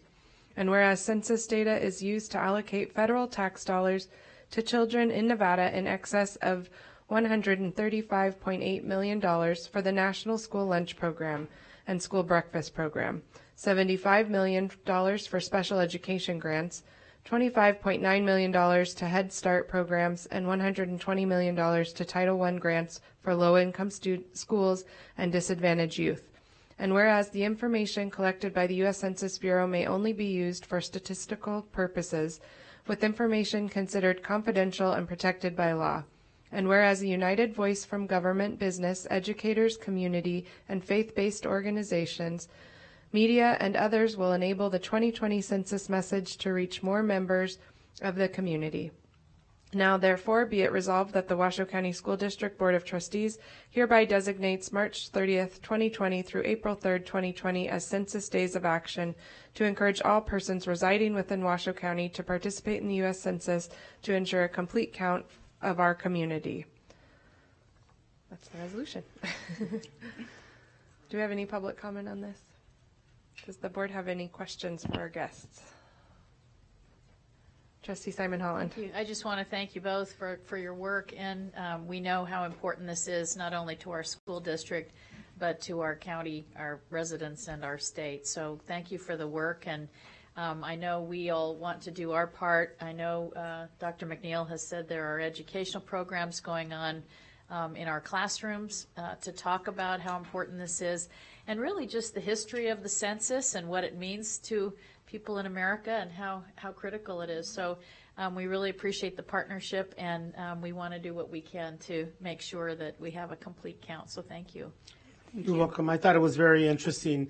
I was told by the superintendent that this is on your webpage. It's one of the rotating things. And when you click it, it gives you all information on what the census is, because believe it or not, there are people who don't know that there's a census coming and they don't understand what a census is. But I commend you for having a webpage that goes into depth in terms of resources for the community to take a look at. And we also have an app now, too. Yeah. You can get it right off of Wonderful. the app. I haven't seen the app. Oh, wait till you do. But thank you very much. We appreciate Yeah, it. I do want to thank Washoe County School District. You guys have been killer partners. You've been so helpful in helping connect us with the people to be able to make this happen, make it a complete and accurate count, and get these materials, these census-related materials in schools. And it goes a long way, and we really appreciate it. So thank you. And President Raymond has the resolution to. Oh. I move that the Board of Trustees adopts Washoe County School District Resolution 20-005, a resolution designating March 30th, 2020 through April 3rd, 2020 as Census Days of Action in the Washoe County School District, and encouraging all persons residing in Washoe County to participate in the 2020 United States Census. Motion by Trustee Simon Holland, second by Vice President Taylor. All those in favor? Aye. Aye. Any opposed? Great, thank you. I'll just add before I give this to you that this was just so timely too. We have a presentation later this evening about our federally funded grant programs, and this just ties nicely into that. So we were so smart in planning this. Well, thank you very much.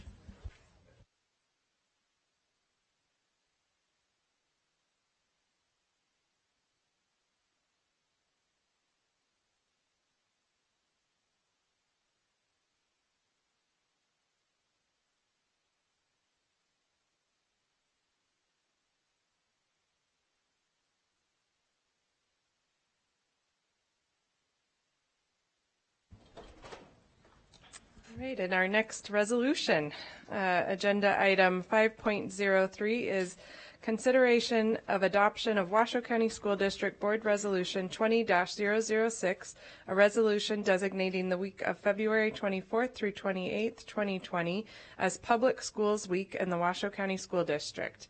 And we are joined by Lindsay Anderson, our Director of Government Affairs, for this item. Thank you, President Raymond and Board of Trustees.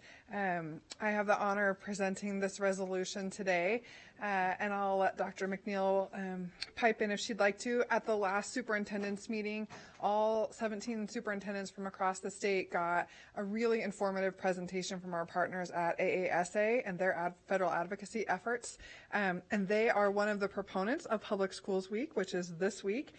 In your board materials, you'll see they've joined together with the American Federation of Teachers, American School Counselors Association, I won't read them all, but particularly the National School Boards Association to celebrate and promote our public schools.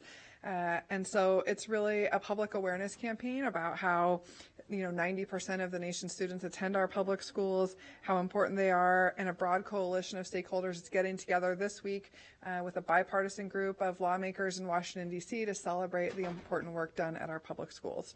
So I won't belabor the point. You have materials, you have a resolution, and I'm happy to answer any questions or turn it over to Dr. McNeil for her thoughts.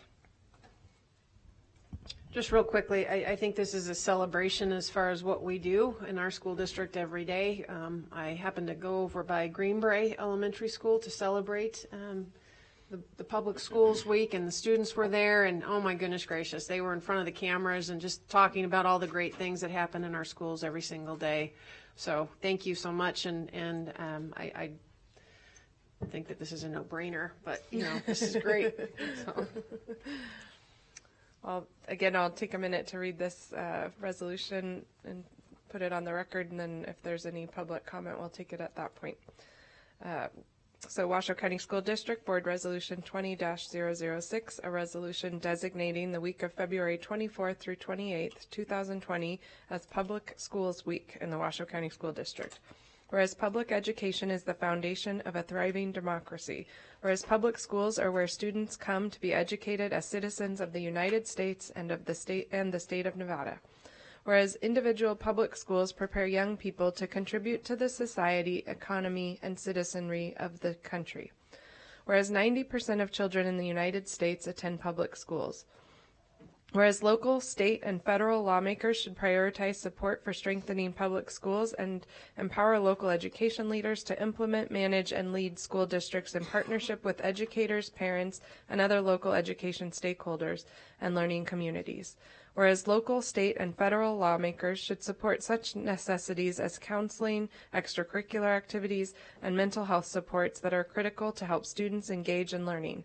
Whereas inclusive and safe, high-quality public schools are where children learn to think critically, problem solve, and build relationships. Whereas public schools should provide an environment where all students can succeed beginning in their earliest years, regardless of who they are or where they live. Whereas efforts should be supported to advance equity and excellence in public education and to implement continuous improvement and evidence-based practices. Whereas every child has the right to an education that helps them reach their full potential and to attend schools that offer a high-quality educational experience. Whereas stable, equitable, predictable, and adequate funding for great public schools for every student is necessary to ensure students have inviting classrooms and school libraries with up-to-date resources as well as well-prepared and supported educators. Whereas educators include teachers, paraprofessionals, and principals who provide a well-rounded and complete curriculum and create joy in learning. Whereas parents and communities are working hard with school districts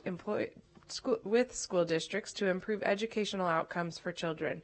Now, therefore, be it resolved that the Washoe County School District Board of Trustees designates February 24th through 28th, 2020 as Public Schools Week in the Washoe County School District. All right. Is there any public comment on this item? Do any of the trustees have questions for Ms. Anderson? And I'll take a motion. I'll make this motion. Vice President Taylor. Since I went to public school. I actually went to both. Anyway, I move that the Board of Trustees adopts Washoe County School District Board Resolution 20-006, a resolution designating the week of February 24th through the 28th, 2020 as Public Schools Week in the Washoe County School District. Motion by Vice President Taylor, second by Trustee Minetto.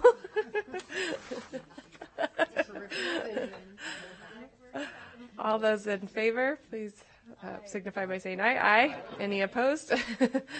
And it is passed unanimously. Thank you, Lindsay, for the hard work on this one. No, that wouldn't be so good. All right, agenda item 5.04, approval of the guaranteed maximum price number 2 from Clark Sullivan Construction as the construction manager at risk for the management of construction for the new Proctor R. Hug High School located at Wild Creek.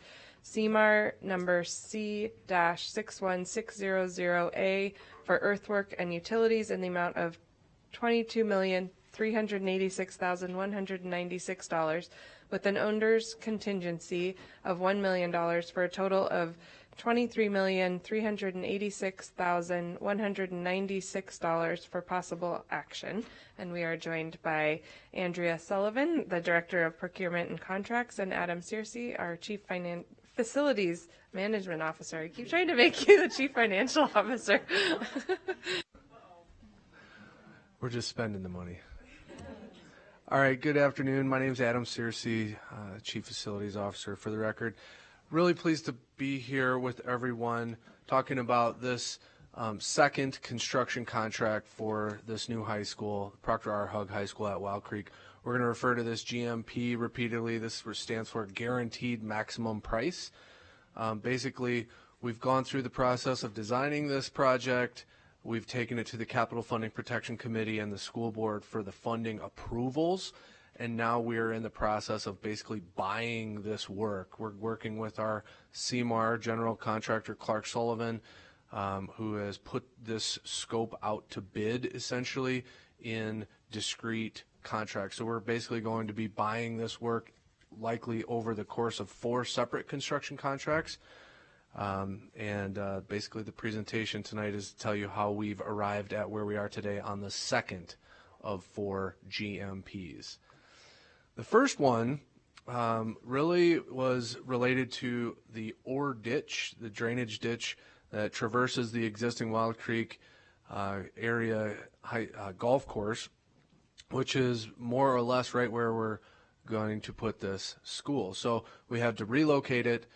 This is a screenshot from a live webcam taken on February 7th, 2020. The weather has been outstanding for construction this winter, and we're doing quite well. The project is nearing completion as we speak.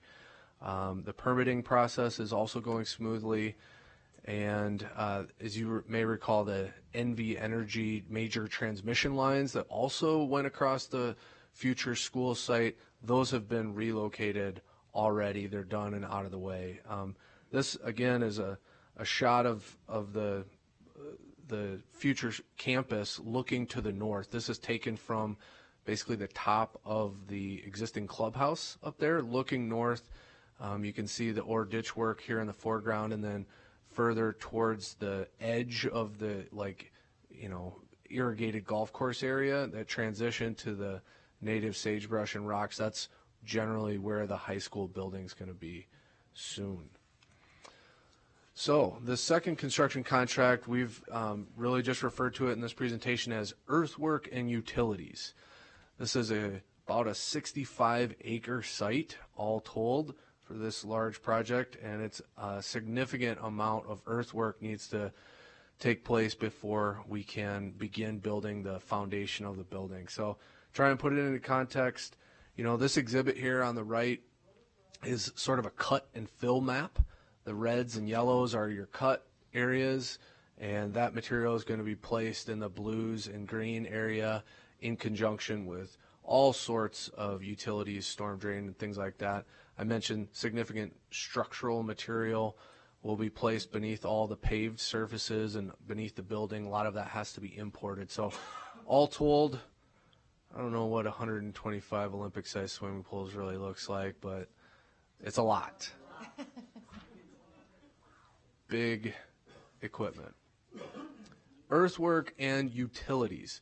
So sewer, water, storm drain, gas, electrical, effluent, irrigation water, a whole host of various utilities that are necessary to mitigate the impacts of the project on the existing environment, namely the storm drainage system, but also service the future school. So all of that's incorporated in the scope of this work. And then, as you've seen on all of our new school projects, we have a ground-sourced geo-exchange heating and cooling system. That entails a series, in this case, of 384 individual wells, all looped and connected to one another, approximately 400 feet deep.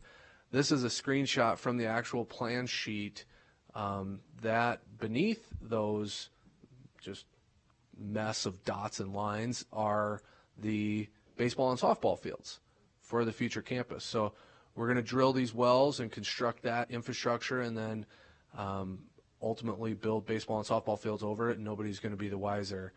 But you add up all of that distance, including all the other sewer and whatnot, and we're pushing 65 miles of utility footage. So they've got a lot of work to do, but it's all bundled up in this construction contract in advance of the school building. So now Andrew is going to tell you a little bit about how we put this together and bought this scope. Thank you, Andrea Sullivan, Director of Procurement and Contract, for the record. As you know, because we've been in front of you several times with these CMARs, the CMARs are required to publicly advertise and competitively award to their subcontractors, which is nice. We always love competition. They also are required by law to go through a pre-qualification process of the subs. And then once they do that, they issue the RFPs, and the pre-qualified subs can participate. Those RFPs were issued on December 9th for each of the 3 scopes. It was out publicly for about 5 weeks. The law only requires that it be out for 21 days, so we left it out long enough to make sure that we could answer all the questions, and then to help ensure we get enough competition. Throughout that process, 8 formal requests for information were received, with a total of 25 questions, and that resulted in 3 addenda being issued, so it definitely generated a lot of interest, which was good, considering we only had 3 trades. At the end of the day, we received 8 proposals across the 3 trades, each one, though, receiving multiple proposals. And as we've always believed, a little bit of market competition is always good for the bottom line, so we were happy to see that.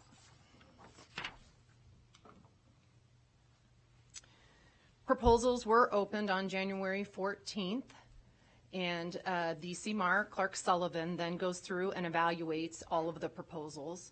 They also then schedule and conduct interviews with the subcontractors. The idea here is to go through step by step through their scope to make sure that they have everything included in their scope and that they bid as specified in the contract, in the bidding documents.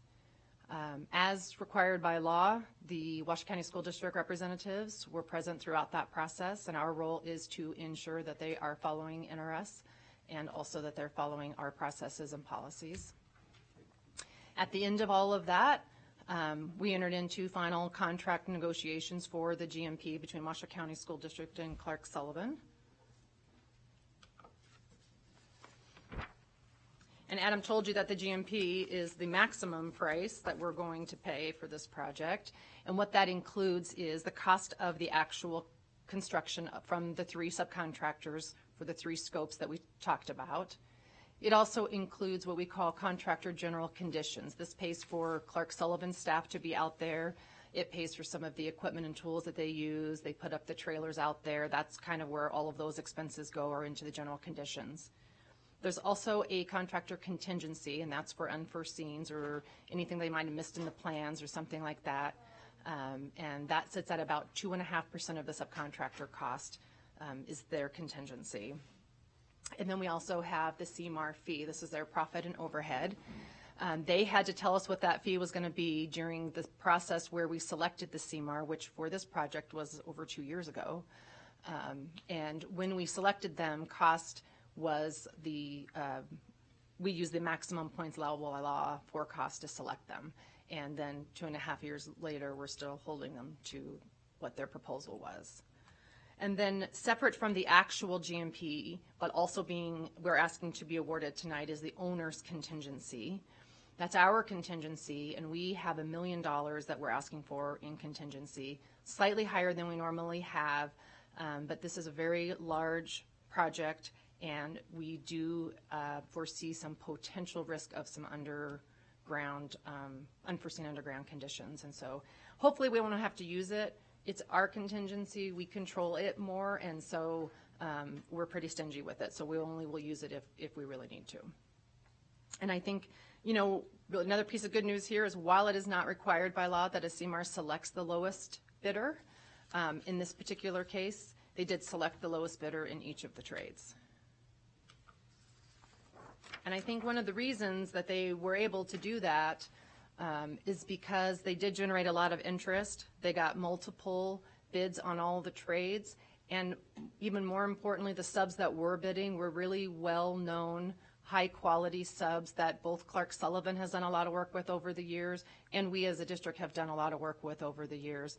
And if you take a look, you see Q&D Construction, what sometimes maybe a competitor, it has been contracted by Clark and Sullivan to do major earthwork piece. And so it's a really high-quality contractor. And then Bertram Drilling is doing the wells, which we have done a ton of work with over the years, and they're very, very good at their jobs. And then the surveying company is CFA of Reno, which we've also done a lot of work with. If I may, Bertram Drilling, I'm familiar with the other two. I've heard their name, but are they local too? They are not. We do They're not not local. have a local drilling company. Okay. So that's usually when we show you the percentage of local contractors, what's usually missing to not make that 100% is the drilling It's usually them, piece. okay. Well, we got two or three. We got what we could locally. Yes. It's just Oh, always great to see absolutely. the local businesses benefiting from this. Yes. Katie, you and Mike. Hey, we're super happy that we have competition on the drilling right now, because there was a time where Bertram really was the only one bidding the work, and we actually do have competition on that now, and we have another company who is doing some work on some of our other new schools. So we're certainly branching out there. We don't have a local company yet, but we're definitely getting some competition on that as well, so we're pretty happy about that.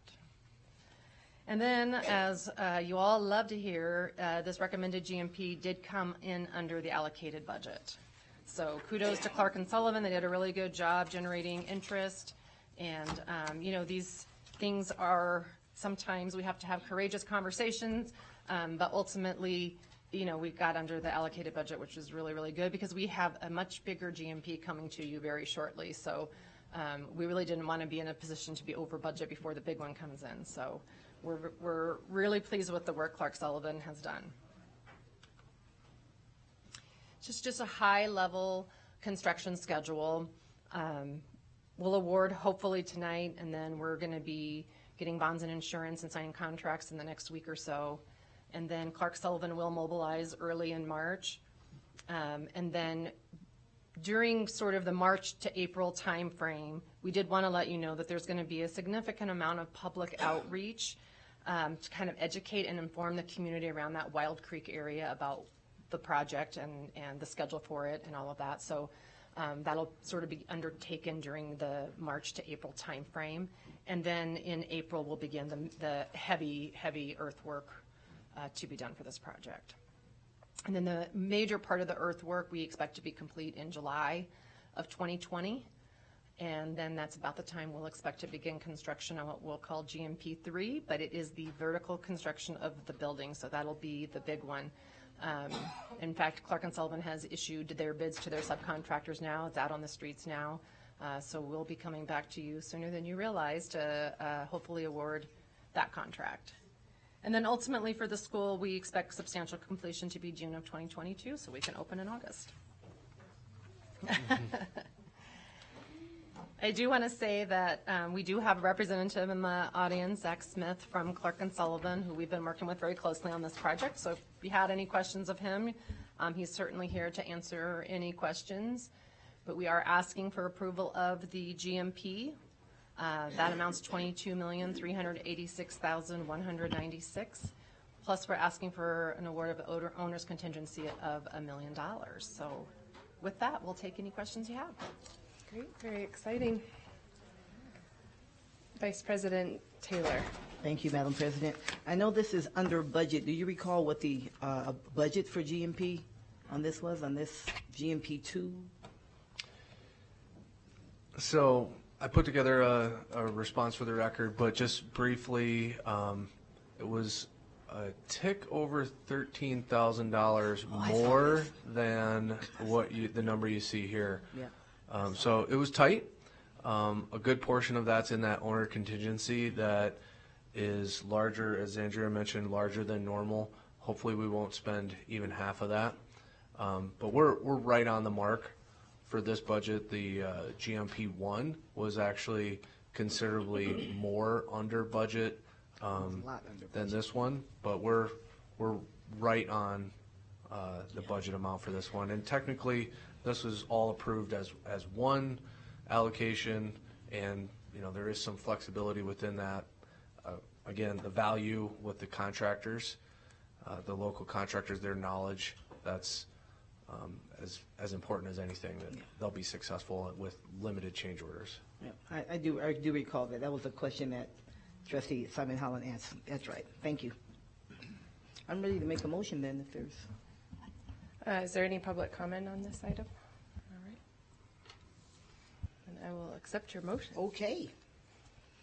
I move that the Board of Trustees approves the guaranteed maximum price, GMP number 2 from Clark Sullivan Construction as a construction manager at risk, CMAR, for the management of construction for the new Proctor R. Hug High School located at Wild Creek, CMAR number C-61600A, for earthwork and utilities in the amount of $22,386,196 with an owner's contingency of a cool million, for a total of $23,386,196. Motion by Vice President Taylor, a second by Trustee Simon Holland. All those in favor? Aye. Any opposed? That motion passes unanimously. How very exciting. Another big step for HUG. Hopefully no more minutes. I'm going to ask if we could just take a short recess. I'm sorry, I know you've all been here. Look at that look, Tiffany. I apologize. If we could You okay, be back here in 10 minutes. We'll keep it short. Thank you. Item number 5.05, presentation and discussion on equity and diversity and inclusion through social emotional learning efforts to support schools and Washoe County School District staff. This is for information and discussion only, and I will let Dr. Lamarca introduce everyone to the group. Thank you. Thank you. That's actually my primary role tonight, is to introduce these amazing people sitting next to me. I'd like to introduce Tiffany Young, our Director of our Equity and Diversity Office, Trish Schaefer, our Director of MTSS and SEL, and our Principal from Elmcrest, who will soon be our Special Education Program Director, Anne-Marie Dixon. She's a great partner in our work in a lot of different ways, so we're glad that she is here. Just to provide a quick overview of the presentation, I'm going to go through a couple of slides on strategic plan, your strategic plan, that kind of anchors some of this work. We will have an update on SEL from Ms. Schaefer, and then an update on equity and diversity work from Ms. Young, and then we're going to look at how kind of the work of the two areas intersect at the school level. And then we're going to talk a little bit about future areas of connection and alignment. So there are this work is broad-based. It is part of everything we do in the district, but there are 3 goals and 3 sort of initiatives that we want to point at very briefly. Goal 1, to ensure annual student academic growth through an aligned system, and we want to make sure that that growth is for all of our students. We align very directly to this goal, and specifically the objective where we are trying to eliminate opportunity gaps. Goal 2, develop and retain highly effective personnel. Again, in terms of the initiative underneath here, we are trying to build the capacity of all staff in the district around cultural competency, and we have ongoing efforts around equity as well as SEL and a variety of related areas. And then goal 5, ensuring our schools are safe, secure, and supportive and welcoming environments where students have a sense of belongingness. It optimizes student learning.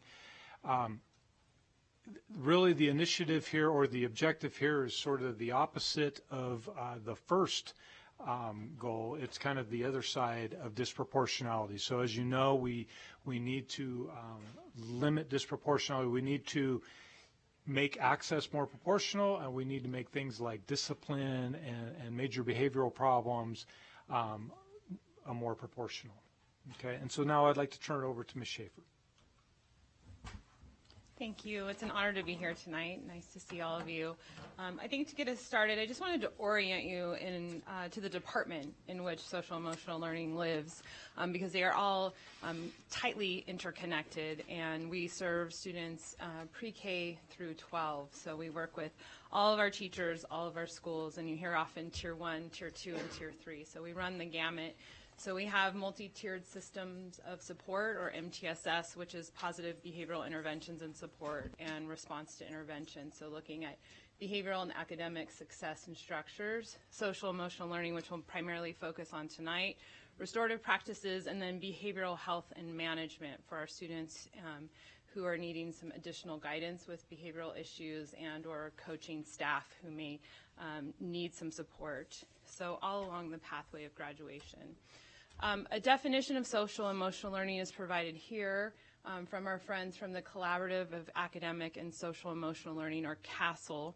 We were very fortunate under Interim Superintendent Dr. McNeil's leadership to partner with CASEL in 2012 to begin this journey of intentionally implementing social emotional learning in all of our classrooms and all of our schools. The graphic that you see there is a visual depiction of our standards and the competencies that drive the work. So you'll see self-awareness, self-management, social awareness, relationship skills, and then that responsible decision-making is sort of the culmination of those four coming together. The rings were added after our partnership in 2012, but I think they're very necessary, looking at what happens from our classrooms to our schools out into our community. And then on the bottom there you see the impact of curriculum and instruction, our practices and policies, and then importantly how we support our community and family members. I put this slide up here first to give you an idea of what it means when we say self-awareness or self-management in relation to school. Earlier in the graduation presentation I heard a couple of you ask if students were able to self-advocate, if they were experiencing difficulties with curriculum. And part of what we do with social emotional learning is teach them the skills to effectively advocate when they need support, to foster their resiliency skills, to teach them to persist and resist along the pathway. These questions come directly from our climate survey. As you know, we have an outstanding accountability department under Ben Hayes and Dr. Laura Davidson, and these are some of the questions that we use to ask our students how they're doing in the areas of social and emotional learning.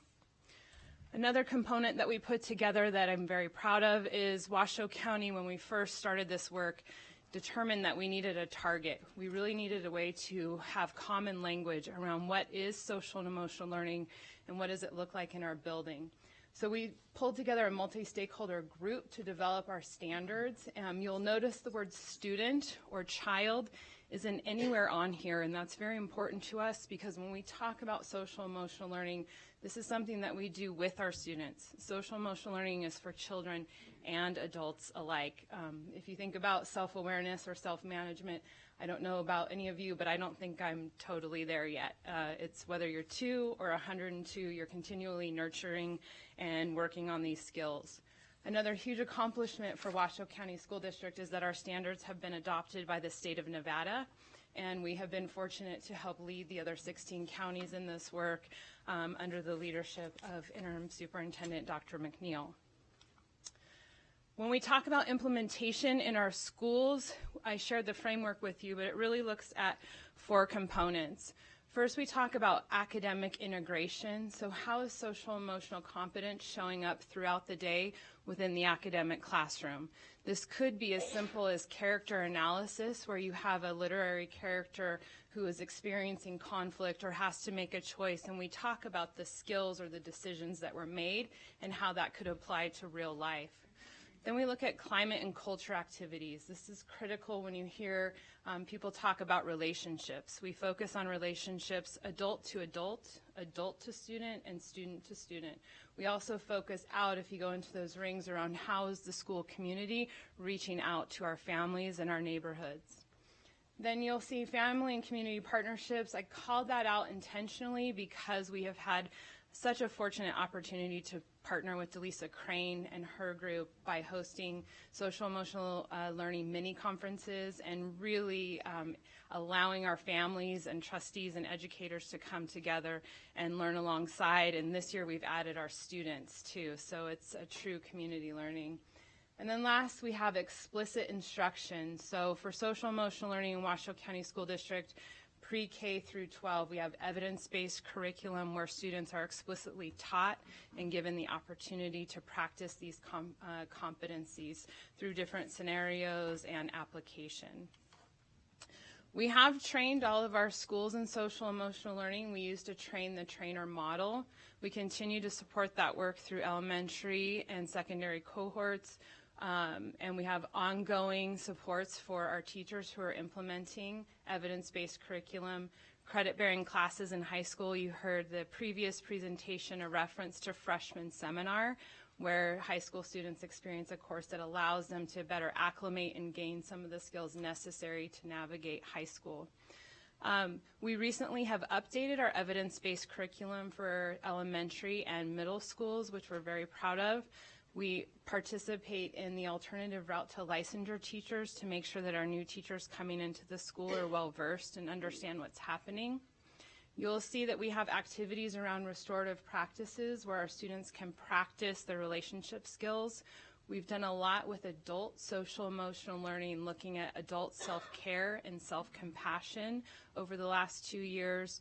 Under Dr. Lamarca's leadership, we're looking at trauma-responsive environments and the ways in which social emotional learning supports all our students, but also our students and adults who may be experiencing trauma or have experienced trauma.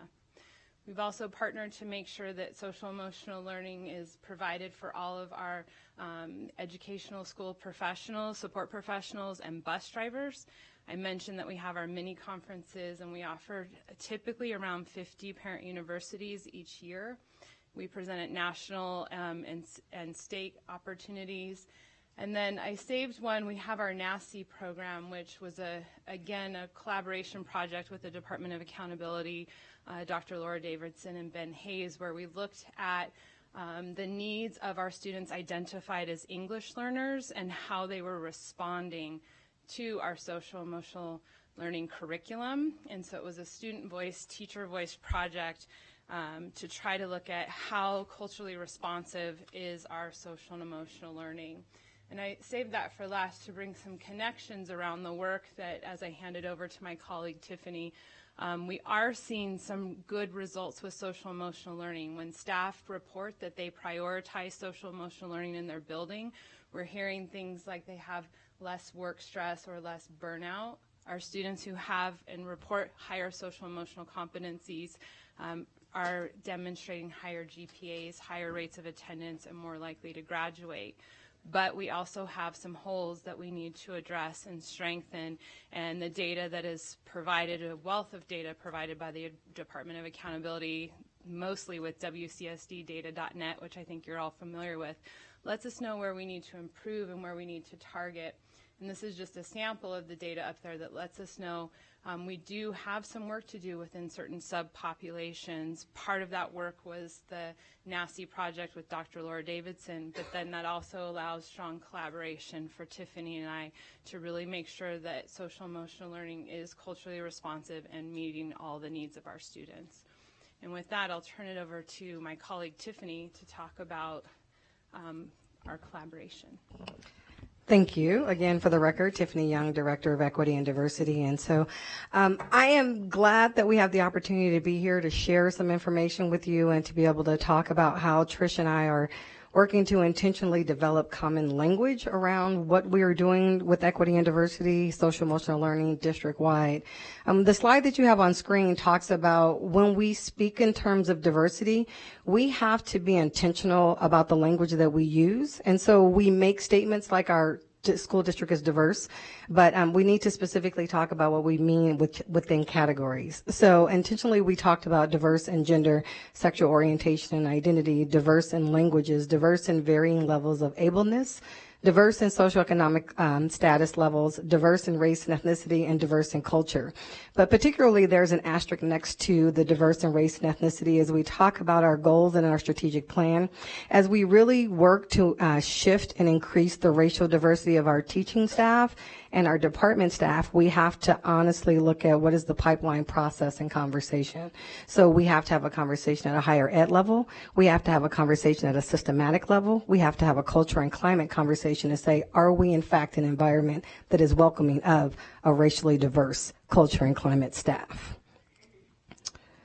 The next piece you have is the equity framework that's broken out. And what I'm going to do is talk to you in pieces of the framework so that we can have some greater understanding. Some of you have seen this in the training that we spent some time with the board. I'm hoping to come back and revisit that. And so the framework that we use is designed by Curtis Linton, and it's anchored in 3 parts, which is culture, practice, and leadership.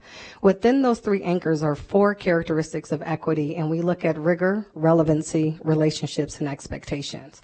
When we talk about equity from the standpoint of what that looks like within this system, it means that every student is provided the support and resources that they individually need to accomplish the same end goal, whether that's graduation and or career and college readiness. The end goal is the same, but the process to get there differs. So we have to understand that our students come to us with varying levels of needs. Our staff are in our spaces with varying levels of skill. And so we have a responsibility as an education system to provide the individual needs that they need to be successful. So when we look at this framework of equity, it's not about a school building, it is about a system. So we can lay this across HR, we can lay this across a department, we can lay it across a school building, we can lay it across the Board of Trustees and look at the practices that we have to ensure that we have equitable outcomes. The next piece is we separate this conversation around culture. We're doing this for this presentation solely, but it is not designed to be separated. We cannot say we're focusing on culture and we have equity without considering practice and leadership. We cannot say that we're focusing on like rigor without having expectations, relationships, and high expectations and relevancy for what happens. So when we talk about culture, it is the strategies that focus on both the learning culture of the school and the cultural competency as the educators. So if you heard, as Tris was speaking, we have to talk about the academic side of what happens as well as the social emotional side of what happens in our schools. But if culture is not embedded in the discussion, meaning are we having a racial conversation? Are we having a systematic climate conversation? Are we having a policy and a practice conversation? Are we truly examining the culture? We cannot get to the pieces of relevancy, expectations, rigor, and relationships. So when we look at the core components of what that looks like, the relevancy connects the learner with the instruction and the curriculum. So when we talk about curriculum processes and policies that we pass in this district, are we in fact ensuring that the relevancy is happening in the classroom so that students connect to learning, so that they feel that they are seen, that they have connection to be successful, and that they can have the equitable outcomes that we're looking for?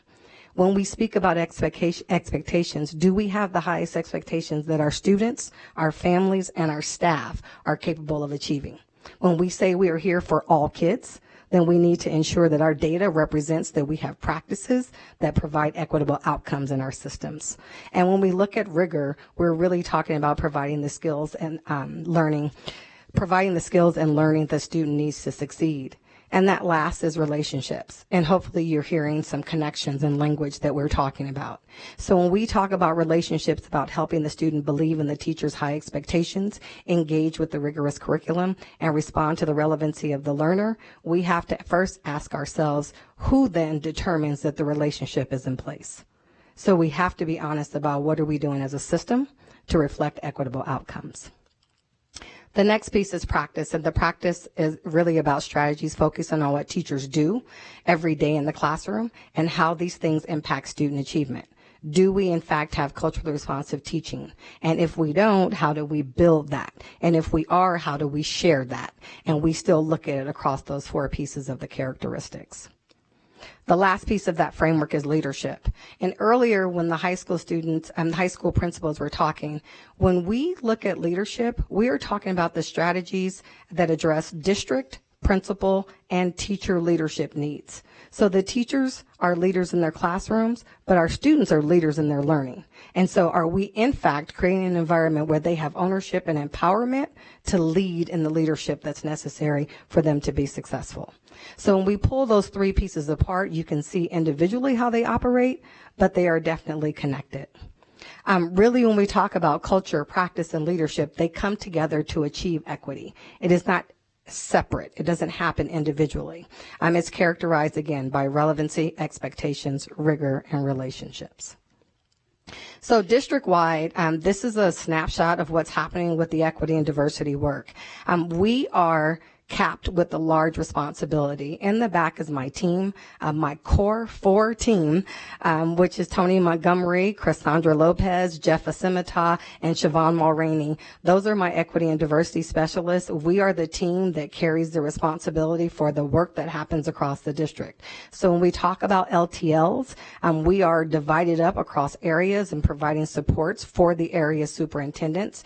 We have been intentionally examining data through an equity lens, and I too would like to applaud the Data and Accountability Department. One, not just for putting the numbers together, but owning the process. And so we have been able to have really deep, intentional, and honest conversations with Ben and his team around the numbers and how we then provide the tools necessary for our principals to examine their data through an equity lens. We also have been providing tools and resources for principals to look at information through book studies. Over the last year, even though we've shifted, we supported all of the 4 fundamental 3, climate and engagement area. For Blue Fridays, in the past, we had done the Blue Friday implementation specialist and working through culturally responsive coaching. We've been providing services at the time when we had Saturday cafes. And then our Equity 101 course is approved by the Nevada State Department of Ed for in-service credit. It is 15 hours that we hold all year long.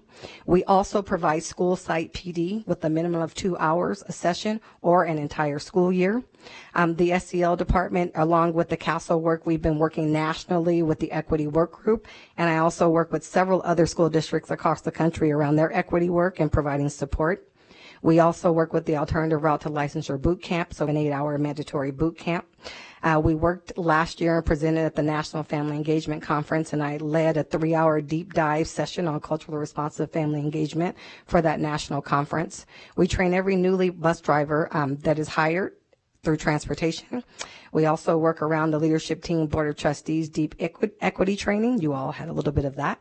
And then the national conference, the AASA conference I presented last year through our work around equity and diversity in Washoe County School District, working closely with OSL and the area superintendents. We are now looking at digital curriculum and providing tools for that. And then we have our equity task force that meets monthly.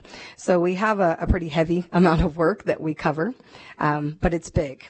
So when we think about ongoing collaborative efforts, Trish and I have been looking at this graphic and having some conversations. And so from Trish's perspective, she's going to give you the thoughts around the gears, and then I'm going to talk to you about how it shifts over and gives us the collaborative connections. I thought you were just going to keep going. You were on a roll. It was good. I liked it. This graphic, I think, helps just for us frame the work that we're doing every day and the work that needs to happen in our schools.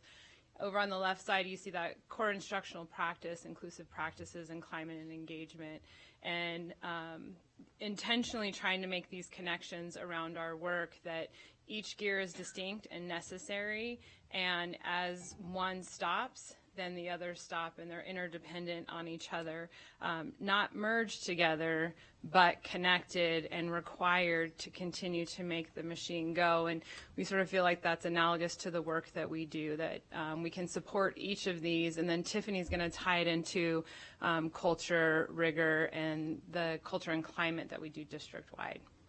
So as Trish mentioned, the moving of the gears are going to be necessary. This is a large district, and equity work is messy and it's challenging. It's not easy to measure. I don't know if any of you have had the opportunity to actually sit down and talk to other equity leaders in districts just to understand challenges that we face around the processes, to understand what they look like and how they align within the work across districts, and then what the expectation is. So when we look at the shifting and changing of these gears, we have to understand, one, as Trish stated, that they are independent, but they are connected. And if we don't understand how culture, climate, and engagement, inclusive practices, core instructional practices lead through the framework of equity, which is culture, practice, and leadership, we then cannot have a true system that addresses rigor, relevancy, relationships, and expectations. And our outcome is the continual conversation that I hear threaded across the district around culture, climate, district-wide. And so we cannot have a simple conversation. We cannot have a one thought process, and we cannot have an expectation that it will all meld together. Each piece is necessary, each piece has a space, and each piece connects to support one another to build the outcomes that we want across our district. So we've done that in, magically, Anne Marie, but we're going to talk about how the equity framework and the castle wheel have these interconnected pieces. Trish and I's department are working really hard and struggling really hard to put this together. We meet with other districts that are having the same struggle, and it is not a simple plan of SEL and equity. It is not a very simple picture of SEL and equity. So we're landing on what are the intentional pieces of language that we can have as a team.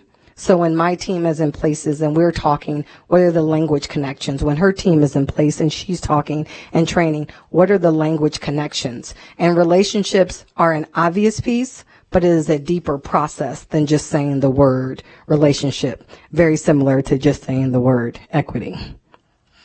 Do you want to go on that? You could. All right. So now we're going to turn it over to Anne Marie. All right, good evening. Thank you for having me. I'm so honored to be asked to come and talk about these wonderful educators. As they stated, it is messy work. I'm going to talk to you a little bit about my journey at Elmcrest. 6 years ago, I was placed at Elmcrest. I was not chosen by the teachers. I was placed there by the district. And I came in and I was ready to go and I was ready to work on academics and I was just very excited. And the teachers looked at me and said, I don't think so. So we had to backstep and we had to go back and we had to build a culture. So looking at that culture, the climate, making sure that my teachers knew that they could trust me, that we were in a safe space together. I reached out to Trish and her group and had them come in. We started with, I just want you to know, my Apple Watch let me know my heart rate is very high right now. So just so you know. Deep breath. Thank you. Trish's group came out, really supported us in making sure that we had the PBIS structures in place, and then moving into SEL, making sure that we were aware of the competencies, that we were really working closely with our students to make sure that they were feeling comfortable and that the adults were feeling comfortable having those conversations with one another, and that they were building that trust as I, as their leader, was there to support them and to make sure that we were all successful in our journey. And it took us about a year to get that momentum going. From there, we moved into another area that Trish works with, is that restorative practices. So making sure that we had a restorative lens, that we were making sure that we were focusing on relationships, the relationships between the teachers and myself, the relationships teacher to teacher, teacher to student, and then the students and myself, and then our community and our parents as well. So making sure that we were bringing in our parents and our community in the work that we were doing. And then that led into our work with Tiffany. So as we built those relationships, we were able to talk about deeper issues. We couldn't have conversations about equity and diversity my first year. We weren't ready to do that. But once we looked at our data, we found that we were over-identifying many of our students. And I reached out to Tiffany and asked her team to come in, do some equity walkthroughs, provide the professional development. And once we were able to look at that data and have those conversations, we were able to change our practice and we're able to have those conversations weekly in our PLCs. How are we making sure that we are supporting all of our students as individuals? And then going into trauma-informed practices as well. I've had the great honor of having all three of these great educators support the work that I'm doing in my building. As a building principal, we have so many things that we're responsible for, and to know that we have these great educators that can support the work and I can rely on them to come in and provide that professional development for my staff is really a great comfort, and it's been a great help. Thank you.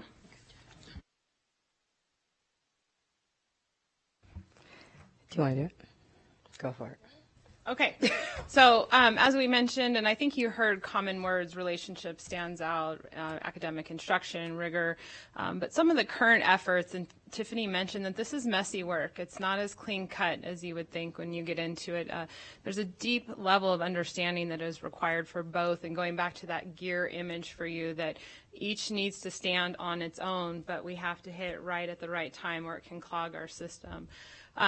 So some of the work that we've been doing is we've been providing ongoing in-depth cross-training for each of our respective teams so that we deeply understand each other's work, and when we're up in front of educators or families, or we're in classrooms and supporting, we can understand the language, the approach, the frameworks, and the connections, because teachers don't always have the luxury of thinking of two separate things and putting them together. So that to ensure that we're able to do that, we've committed to this ongoing processes and structures and built relationships within our team, so we can say, hey, Tiffany, I'm giving this presentation. Can you take a look at it and tell me what I'm missing in terms of the equity lens and help me out?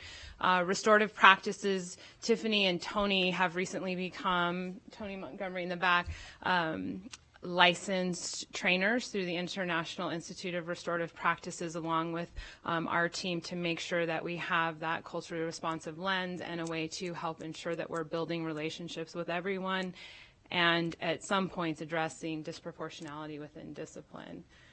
You want to go? The next piece that you'll see is the Castle Equity Work Group, and this is a group that has allowed us to find out some struggles, but also give us some opportunity to figure out where we've landed, which is this common language development. So we have the opportunity several times a year to come together with other school districts that have SEL and equity leads.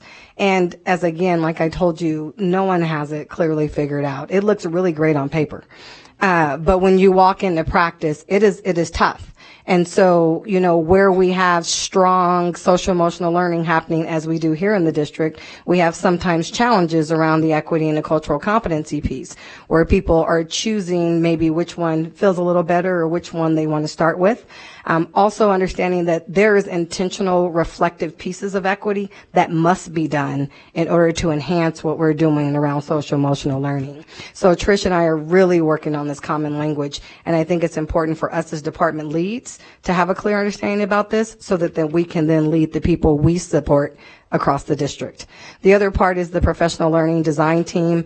We both sit on that committee, and I think it's changed its name, PLC something. But we're on that committee, and we support the professional learning work around PLCs across the district. And what our team has done is supported that around culturally responsive professional learning communities. And so we're collaborating on putting those pieces together as our district and our schools and our departments explore their why and what that looks like systematically across our district. And then the school climate collaboration that we have through Dr. Lamarca and working with other departments across the district, we're on that team as well. And so it's ongoing work. It's not a clear process, but we are intentionally leaning in and experiencing some discomfort as needed and necessary, and making sure that we're looking at things around systemic racism and institutionalized biases and practices when we look at practices of inequities and disproportionality, and building capacity and shifting practices. It's ongoing work. It's ongoing work. Questions? Comments? Vice President Taylor. Thank you, Madam President. I have a question and a comment. First of all, a comment and a question, actually. First of all, thank you for the work, because the work can't be easy. It can't be clean. I mean, this is the first time, as far as I know, that the district has really jumped in up to the deep end on the issue of equity, and certainly the connection to SEL, which makes sense. When I first got on the board, I think, Tiffany, you were just in your first or second year, and it was just you. Mm-hmm. I think over in your shop, and SEL was just beginning to come in. And so to look 5 years later on how it's grown and developed and really become a really central part of what we do in this district when it comes down to how we teach our kids, how we take care of the families around there, and how we prepare the teachers. I mean, to me, when you look at something like SEL, I look on the one hand, so much of our conversation we've been talking about teacher safety in the classroom and so on, and that's where, to me, as SEL is embraced more, and all of us learn those, as you said, not just the kids, but all of us learn those tenets of that can do nothing, I would think, but help. Right, in turn of that, from a classroom management, behavioral management standpoint, and then as you look at the equity work, that can't. I mean, that's a heavy lift. I mean, we aren't very diverse as an educative team. We know that, but our student body. I mean, we're minority majority district. Did I say that right or backwards? I got it right. Okay, you're looking at me like this, my dear. I'm listening. Okay, good. Yes, okay. But I mean that, and and not too many people are saying, "Oh, yay, equity, yes." I mean, it just doesn't happen that way. So I just want to thank the two of you for your work, and you have the evidence, the proof of it, and what was happening over at Elmcrest. And I know now you're leaving, Anne-Marie, but just how you pulling those things together and calling in these pieces is a great example of how the leaders in the building can look at and say, hey, I need some help with this, and how it can really work when it all works right. I know it doesn't always work right, but when it all works right. So that's my very long comment. My very much shorter question is, has there been any, I know that the trainer model for SEL, and it sounds like you're doing some equity training with the ARLs, right, as they come in? We do train the ARL candidates in an 8-hour boot camp. Okay, so yeah, that's fantastic. Is there any thinking in terms of not just the ARLs, but just ongoing for there to be maybe a combined training or something like that? Because it seems like we need both, right? I think there is opportunity for combined training. I also think that there needs to be enough processing time for the equity work. So Trish and I have been in each other's types of training. We've trained each other, and I wouldn't want to take away what people need to build their tools and understanding through the SEL process. And I also fully understand that if we start putting together trainings, something's got to be taken out. So there is opportunity to build, as I said earlier, common language so that we can show people the connections throughout our trainings. But equity work, the calls I get for can you just give me the 45 minutes, can I do equity today, is not going to happen. And so we have to understand that if we don't walk through systems of things like white privilege and white fragility and systematic racism and give people places of reflection, it's going to take some time. And equally so, we can't just go, oh, SEL is going to give you a couple of hours and it's going to be fine. And we know that time's a challenge too. So where we've landed is common language is where we've landed. I think to answer your question, it's not that we haven't thought about it. In fact, we've probably thought about it too much and been incredibly intentional about our approach, knowing that we have sort of that ethical obligation of do no harm, right? And so we have a space right now where we are at as a community that we need to honor the deep equity work, and then we need to look at social emotional learning. When you talk about adult self-care, when you talk about resiliency and those persistent factors that are present in our kids' need, we need to honor both of those. And I don't think that we ever envision them completely merged together, but I do think right now we are at a space where common language is the collaboration and the connection, because we don't want to be so separate that we're not making sense to our schools, or they do see it as two completely separate things and you're asking me to do yet another thing. But yeah, and ad nauseum, we've talked about this. Well, I just want to, it makes sense because you don't want to cheat the deep dive, because that's what we need. That's where when real change can happen, when people have that reflective time, right? And then you can't take people out there on the limb and leave them, right? You know, either in the okay now, you're good, and leave them sitting in all of that that can come up in it. So I just want to thank you for your has to be tireless work, but really necessary for the district. So thanks to both of you. Thank you. Other comments from the board, questions? Before we go to public comment, I'd just like to thank you all. I think this is really just, to me, it feels like the start of the potential that we have ahead of us in this work on both, ends. And I think it was so perfect to have Principal Dixon join us and talk a little bit more about what it looks like on the ground and in the schools. And we just wish that we could bottle that and really get it out into all of our schools. I think, we've had the presentations and we know that we're not there yet. We have so much work to do. And so I think the more that we can bring this to light and talk about, what we can do to make our schools feel safer for all of our students in all ways, that to me is the goal. So I really appreciate all the work that you're doing on all ends of this, and hope we can hear back from you as it continues to grow and shift in the community, so in our schools. We do have public comment, and we'll take that now. Oh, sorry. Jessica Ludlow. She went to the Damani High School meeting. Then I have no cards. There you do. That's what I pointed for. My name is John Eppolito. I'm with Protect Nevada Children. The issue is not the fact that Washoe County School was one of the original social and emotional learning districts in the country. The issue is who gets the SEL data on the students and how that data and profiles created with SAME will affect the future of our children. Before most of you were on this board, the district gave all students in 4 schools the Devereaux Student Strengths Assessment, the DESA, without parental consent. When the test was given, on their website it stated the DESA is a psychological assessment. In other words, Washoe County School District gave a psychological assessment to over 2,000 students without parental consent under the guise of social and emotional learning. Over the course of 2 board meetings, 16 of us came and asked why this test was given without parental consent. At the end of the second board meeting, Superintendent Davis said the DESA would not be used again during that school year.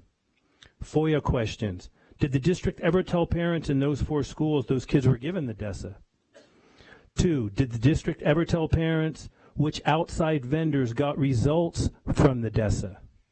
3, will that data and student profiles these vendors created with that data affect the future of our children?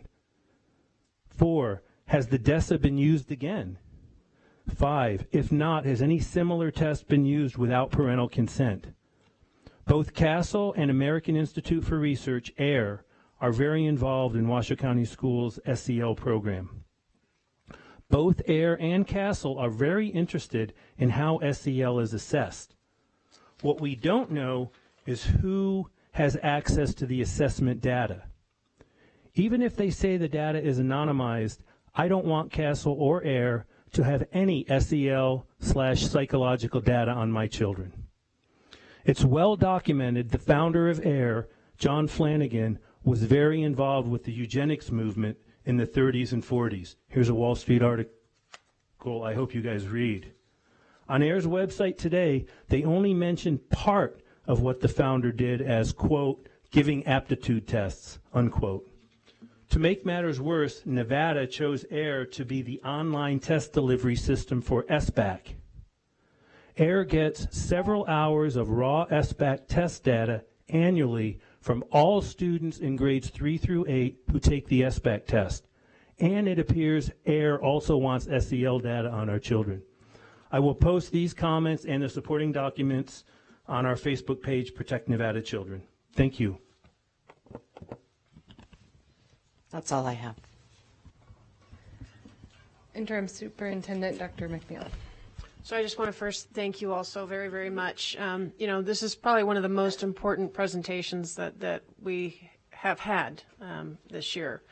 And I want to say that, you cannot do one without the other. You cannot do the equity work without the social emotional learning component. They are not mutually exclusive. Every single person in this room is responsible for the equity work that is happening within our district. And so, I know we often say that the burden rests on the Equity and Diversity Department's shoulder, and you all do a tremendous job every single day for 64,000 kids. but we know that everybody within this room is here to support that work.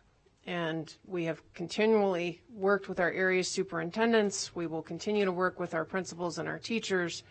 But this is all of our jobs in order to do this work. And so, again, I truly appreciate, Anne Marie, you being here as a practitioner of that. I think that's an important statement.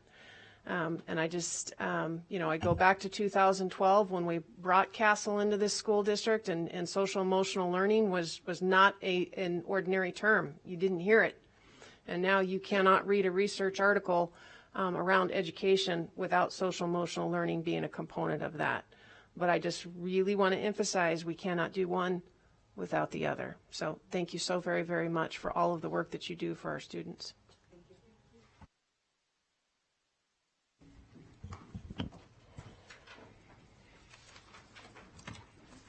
All right, next up, 5.06 is presentation and discussion on the types of federal grants programs from the United States Department of Education and the United States Department of Health and Human Services awarded to the Washoe County School District for presentation and discussion.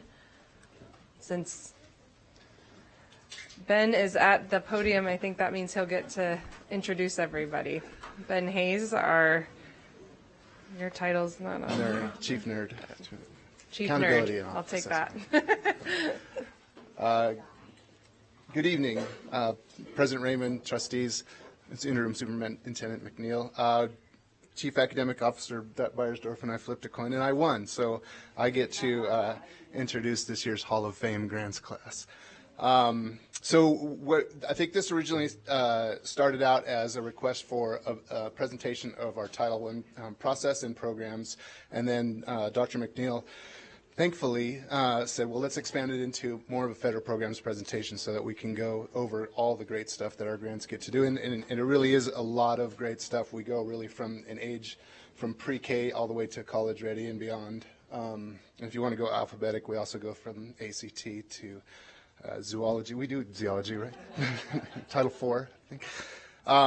So I'll introduce the team, the big team, in just a second. I want to remind you, I know when Kristen, Dr. McNeil and I ran some numbers, and we figured out that 91.4938% of the vocabulary to do with grants is either title or an acronym. So we want to remind you that we provided a really good glossary, and Lauren kind of wrote this great categorical grants document that we included with the board agenda. So there's a glossary in the back that you can refer to, but we also promise not to use acronyms today. So without that, I'll introduce again the Hall of Fame class. And since it's late at night, I'll ask you to hold your applause till the very end. So Josh Hartzog, he's our Director of Signature and CTE, as you know. Amber Hilberg, she's our Fiscal Administrator for Title I. And Fawn Hunter, Title Indian Education Specialist and Coordinator. Janine Kelly, our English Language Development Department Director, and the amazing Lauren Olin, Director of Grants Department, Rochelle Murillo, our Intervention Coordinator, and amazing Brian. Well, everybody's amazing. I don't know why I said that twice. Big bad Brian, Director of Title.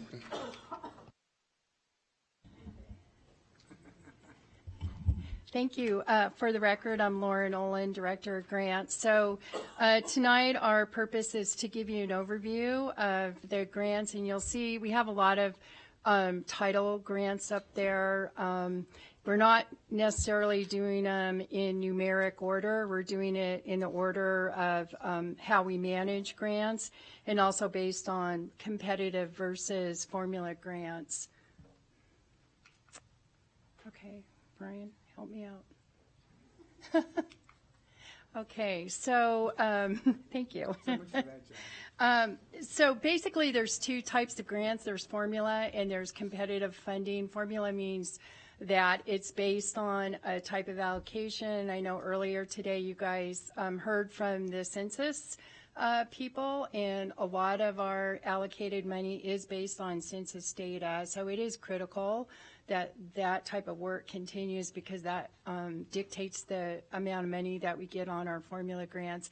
And then competitive is just that we have to compete mainly with just the other LEAs in Washoe, in Nevada for, LEA, I'm sorry, Lead Educational Agency, right, right. So every school district in Nevada competes for those competitive fundings. We do an application process with the grants team organizing that. We work collaboratively with all the teams.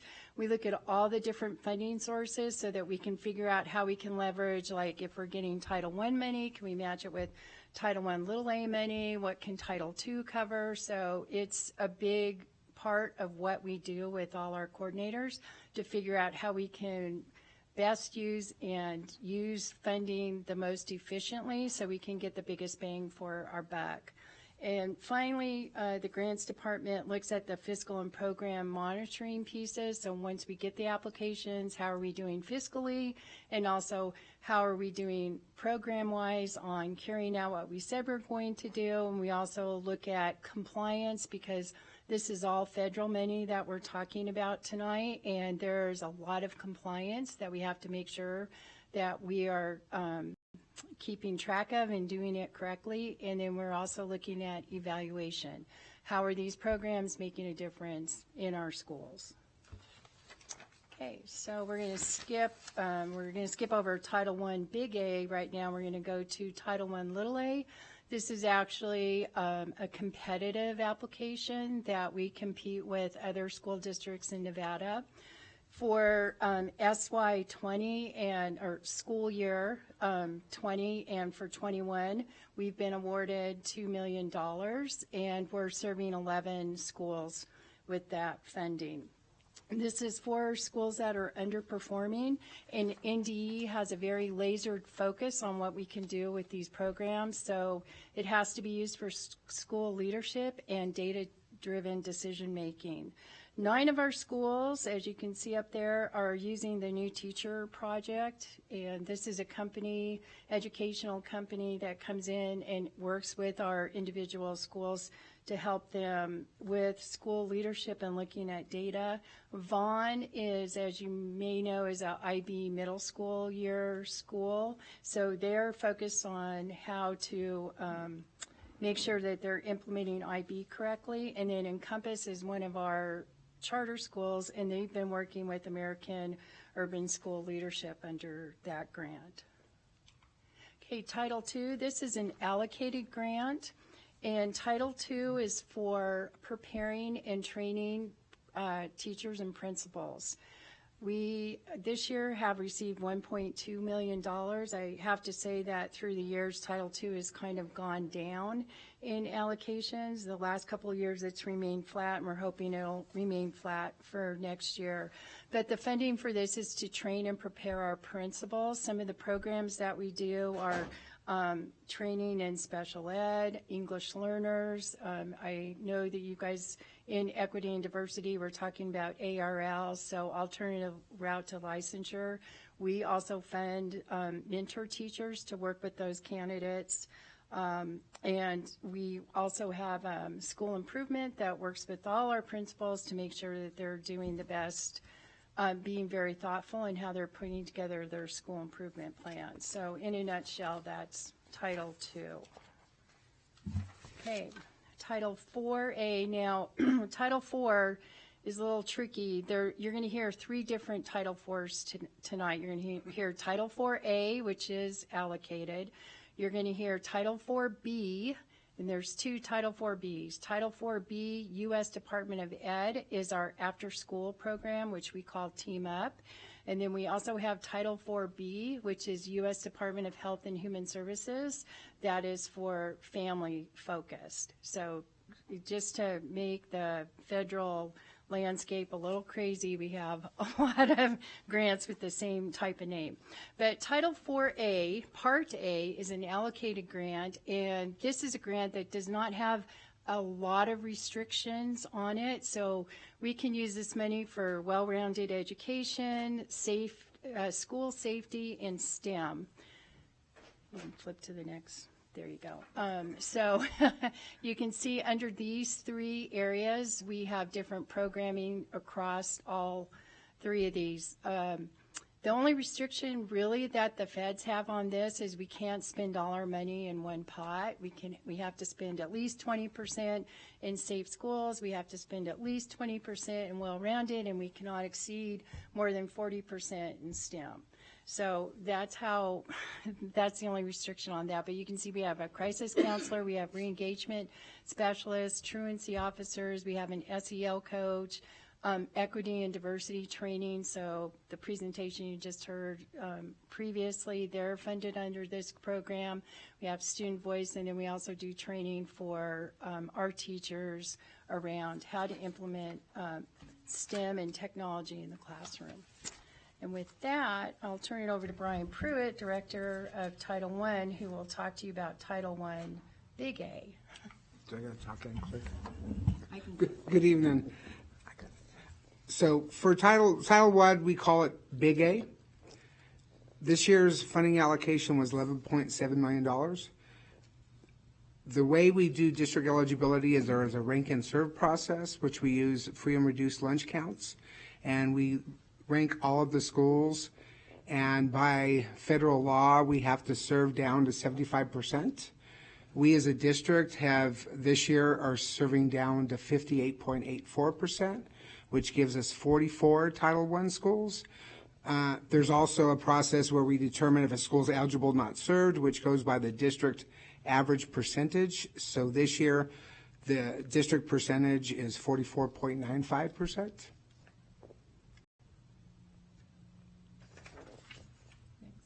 Yeah. And then the purpose of Title I funding is to supplement local education programs and help ensure that our high poverty students are given the same opportunity to be academically successful. We are held accountable by raising academic performance, and this grant is restrictive and has a lot of compliance to it. One of that suppliance is it has to be supplement, not supplant, which means it needs to be above and beyond what the district provides. The majority of our funding goes towards site-based allocations. That would be Title I site budgets, and they use those that funding for anything that is aligned with their school performance plan and their needs assessment.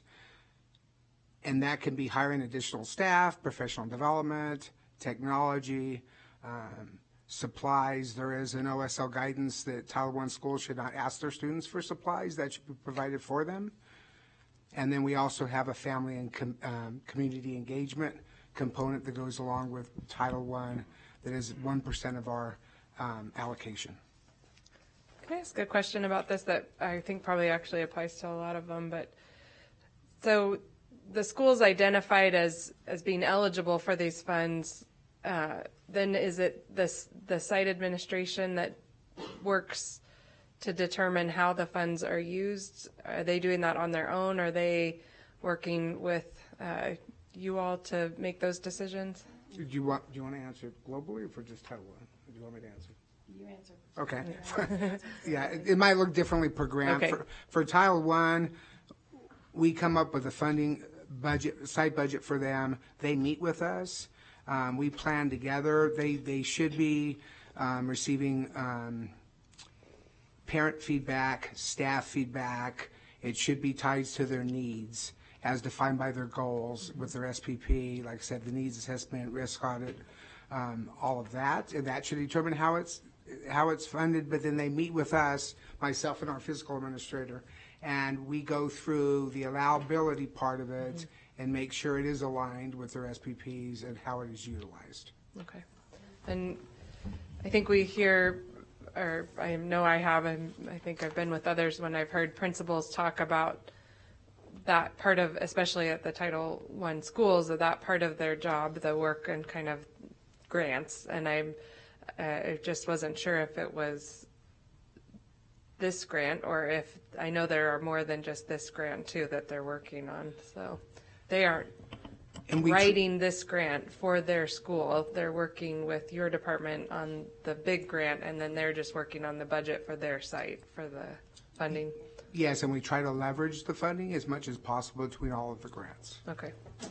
Right. So We have budget meetings when Brian and those principals are putting together their budget for next year. We're also there at the table with them, and we're saying, oh, you have SB 178 funds, or you have Zoom funds, or you have Victory funds. So how can we leverage all these funds together? And that's what I was talking about earlier, so that we are making sure that we're maximizing and using the funds to the best use that we can under each funding category. Vice President Taylor. Thank you, President Raymond. Just so let's go back, Big Bad Brian. You know it, lady.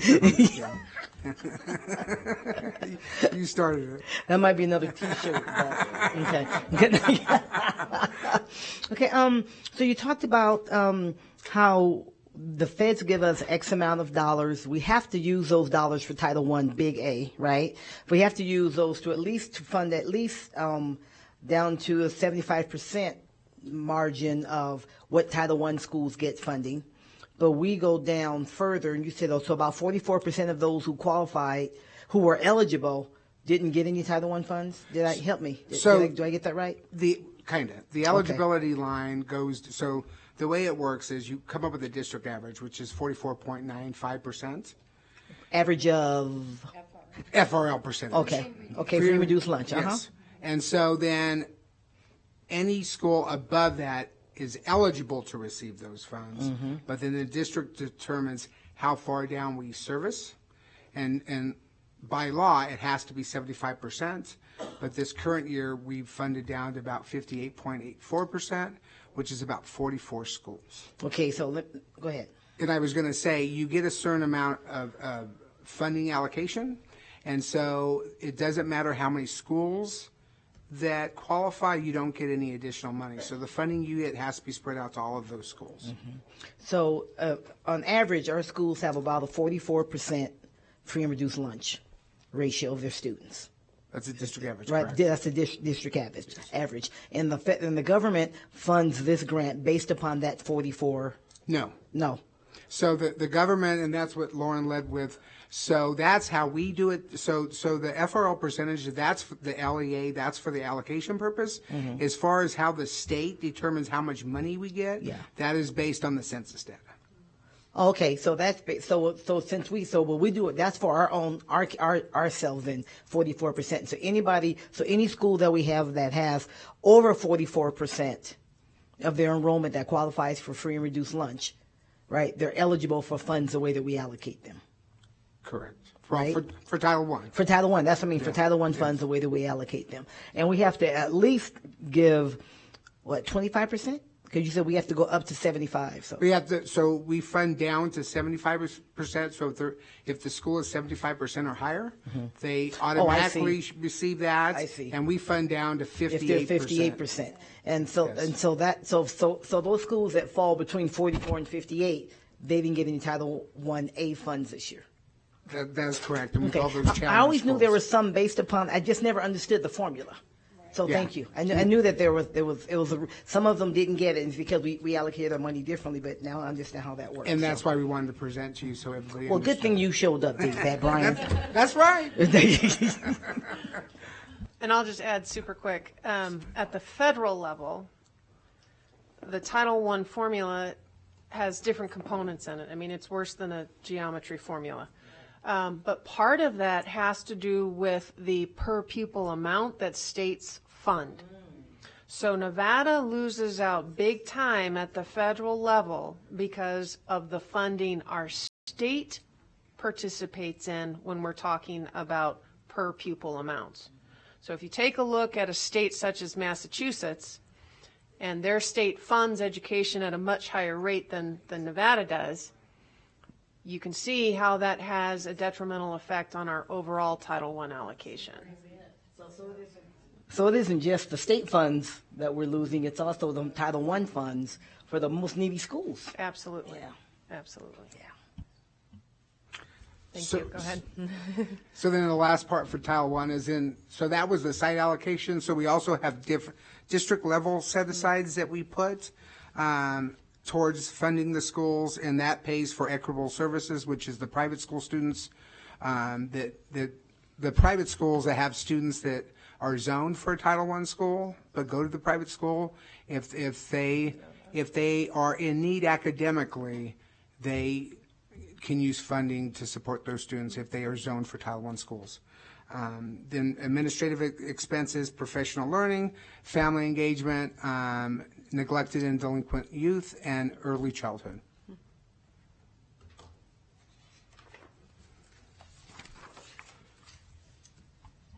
Okay, so now we're going to talk about another Title IV.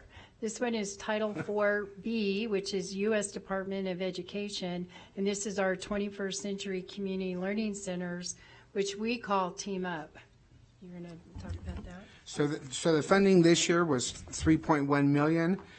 The way we do district eligibility currently is it's Title I sites, and we look for the sites that are CSI, Comprehensive Support and Intervention, or TSI, Targeted Support Intervention schools, and they have the opportunity to apply if they would like.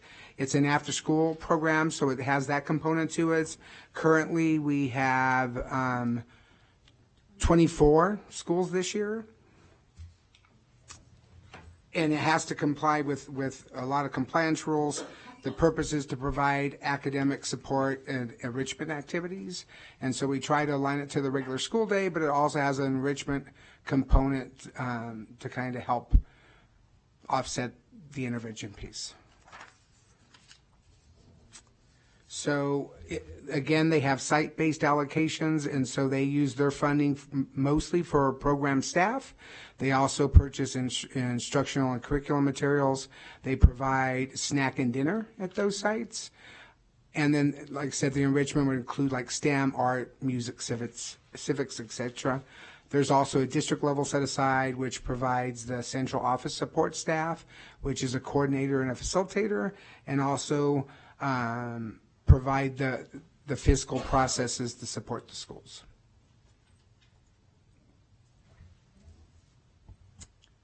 Thank you, Brian. Next, we'll hear from Janine Kelly, who's our Director of English Language Development, and she's in charge of our Title III grant. Thank you, Lauren. Thank you, President Raymond, Interim Superintendent McNeil, and trustees. I was really kind of enjoying Brian. He doesn't talk very much in the office, so I was just amazed that he had that much to say this evening. And I'm usually in my jammies by now with a bowl of popcorn, so hopefully we'll make some sense this evening. Title III is designated federal funds that is given to us to support our English learners. And a large part of this grant is to ensure that our teachers understand what language development looks like in a classroom all day long. So a lot of our money goes right to professional learning, as well as teaching assistants, and then a family liaison and a program tech that we have. We want to provide the professional learning at the site level. At the district level, we also provide that professional learning to help our teachers understand the strategies that need to be in place in order to scaffold the learning for our ELs. And we provide it's called an ELAD cohort. It used to just be an EL endorsement, and then the state of Nevada wanted to be creative, and ELAD stands for English Language Acquisition Development. It is 12 graduate hours that we pay their tuition through Sierra Nevada College. They pay up front. We reimburse as they finish each one of the 3-hour courses, and we also pay for all the textbooks. We normally have approximately 40 to 60 participants every single year earn their EL endorsement, and they tell us in their exits that it's not that they want to be an EL teacher, but they want to be able to understand what their students need in the classroom, and we always tell them they are an EL teacher whether they have the endorsement or not. And so it really gives them the skills and the ability to understand how to plan for the needs of our English learners. When ESSA was adopted as part of our new educational legislation, a piece that was really very evident that we were neglectful was family engagement. So we hired a family liaison who was to work within the district and work with the other departments, particularly Delisa's department, in a variety of ways, and provide second language families with opportunities and understanding of the way that they can help to support their students in school. Unfortunately, well, it's not really unfortunately, my first family liaison finally earned her teaching degree, and so she went to teach Spanish at Reed High School. And we've looked and looked and looked, but I'm happy to say we finally hired someone last week, and she will begin with us the end of March. So that position will be filled, and we work very closely with the Resettlement Center at the Northern Nevada International Center for our refugee families. She will also be working very closely with our students that are new to the country at our newcomer sites. Then our program tech was developed because with all this professional learning, how were we tracking that professional learning? How were we using the exit criteria, the reflections that came from our professional learning in order to improve and change and meet not only the needs of our students, but the needs of our teachers. And she also helps with our monitoring process of students who have exited EL services, and we need to monitor them for 4 years. So we've been able to put a system in place that is pretty well computerized now, comes into her, she makes sure that the data's in. She will help the teachers also enter that data.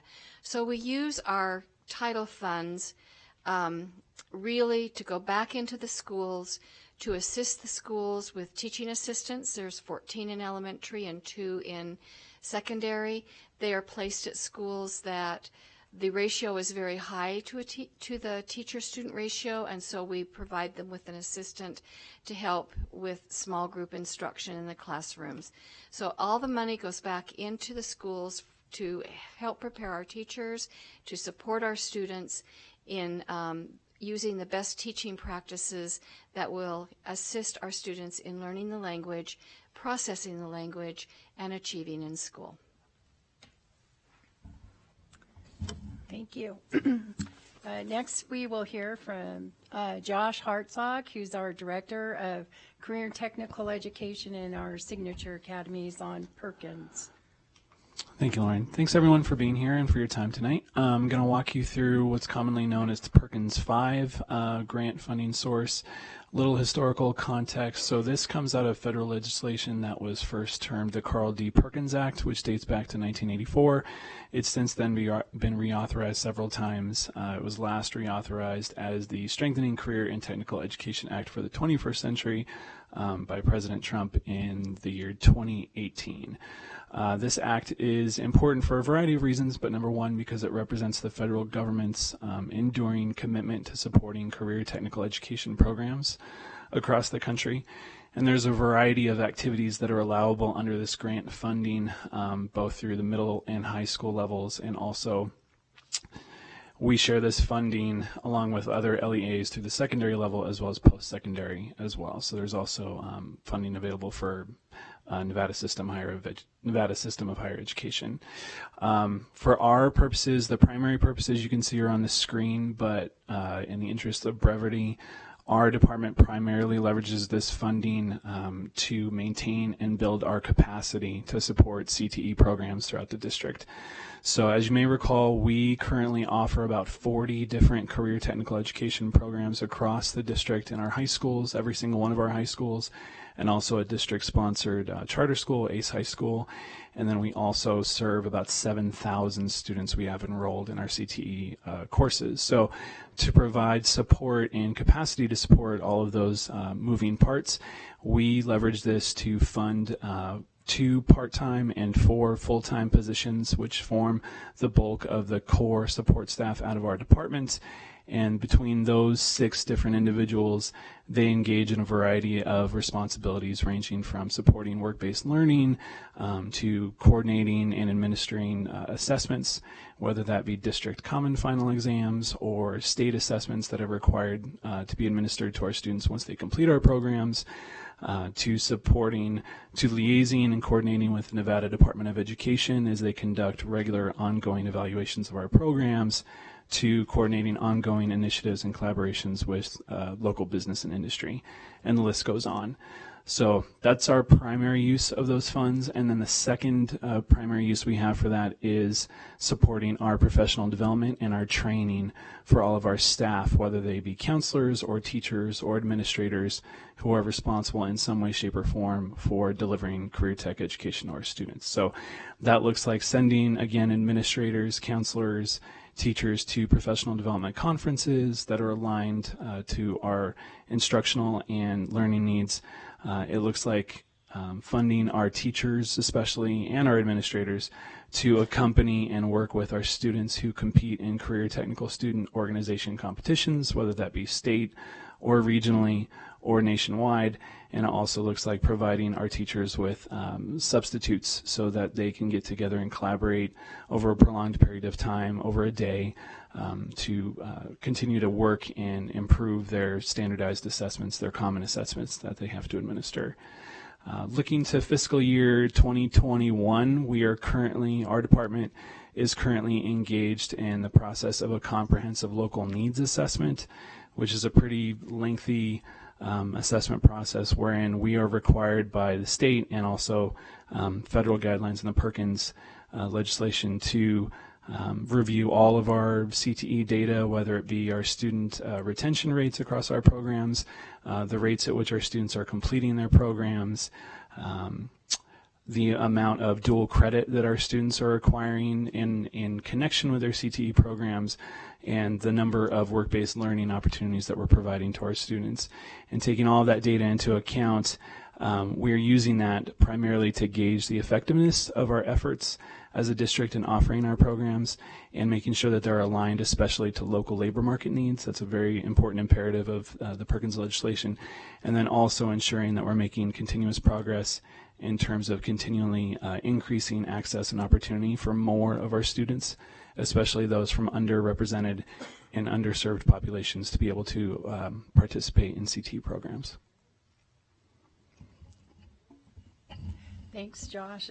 Next, we're going to hear from Rochelle Romero, who's our director of our interventions department, and she oversees quite a few grants, but the 3 that we're going to be talking about here are Title I, Part D, and then our final Title IV, Part B, which is U.S. Department of Health and Human Services, and then our McKinney-Vento grant, which serves our homeless students. Good evening. It's my pleasure to talk to you about 3 grants that serve some of our most vulnerable students in our school district. And so first I'll talk about Title I Part D. We are targeting students that are in that neglected or delinquent category. So for us, those are looking at students who are in foster care. Last year, we identified 499 students in foster care that were school age. There was quite a few more that were infant, toddler, preschool, but for school age there was 499. And then we also serve students that have been detained. We're typically working with students who have been detained long-term in China Springs or Aurora Pines and coming back to our school district. So we fund 2 half-time positions that support the transitions that we often see our children and youth going through in foster care and when they're incarcerated through Washoe County Juvenile Services. So we're working at helping them transition out of residential treatment centers or long-term incarceration so that they're better supported when they come back to our school district. That's a tough transition for them, coming from lockdown situations and then coming back to our school districts. So we work together with Dr. Lamarca, who holds staffings up at Juvenile Services every Tuesday, and we put together a plan to really support students together with the school administration, and then that staff will help to support ongoing advocacy or any other kind of support that students might need, like enrollment support or anything like that. Okay, Title IV B, Subpart 2. This is a grant that supports families that are in crisis. We receive referrals from Human Services Agency, or sometimes commonly known as Children's Protective Services. There's been a report of either abuse or neglect, but it doesn't rise to the occasion that they choose to open up an investigation, but the family would benefit from additional support. So this is located in our family resource centers. If you haven't come to our family resource centers, I invite you to come. I would love to show you around. And our family resource centers provide a needs assessment. They also do home visits. We worked collaboratively with the families to provide individualized support that can sometimes mean access to food, rental assistance, emergency housing assistance. That's huge for us this year with a lack of affordable housing. Sometimes we help with Medicaid applications. We help with SNAP applications. It just kind of depends on the needs of the families. So families will work with us, and we help to give them access to resources that they need. Trustee Simon Holland. Thank you, Madam President. Rochelle, that doesn't look like a lot of money to do what you're doing. It's not. And that's not a competitive grant, that's just an allocation. Correct. Oh, it is competitive? Yeah. Okay, because that just, I don't know how you'd get much done So with we do braid funding, and Lauren is a master at helping us to do that, but it is not enough to meet the current needs that of referrals that are coming to us right now. How many families can you support in a year on $25,000? So last year we served 1,171 families, but that was braided with state grant that we had, a Family Resource Center Fund for Healthy Nevada. Okay.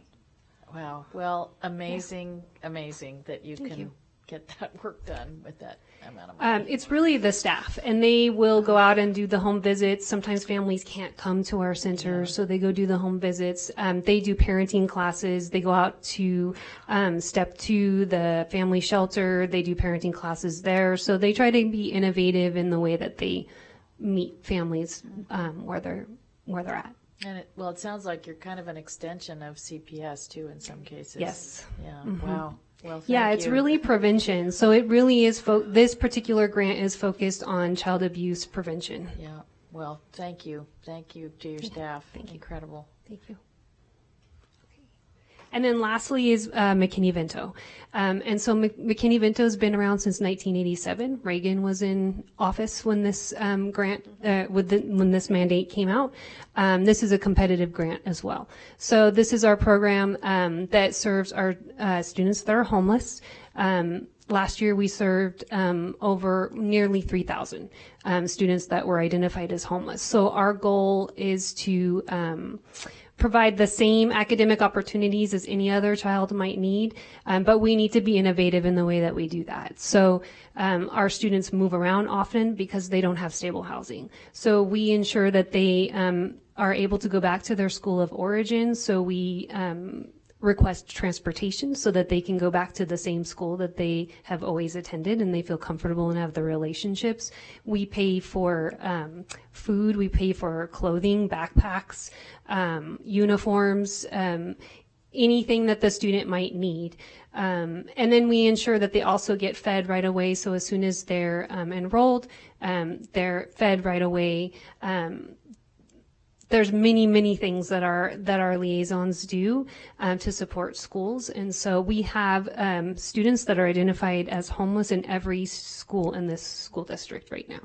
So it's a big job. We have about 7 liaisons right now to help support the needs of students, but we do that because we also have advocates in every school that help support and help us to identify our students as well.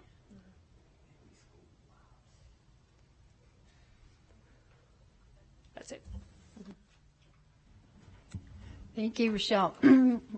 Lastly, we have Fawn Hunter, who's our coordinator for Title VI, which is American Indian and Alaska Native Education.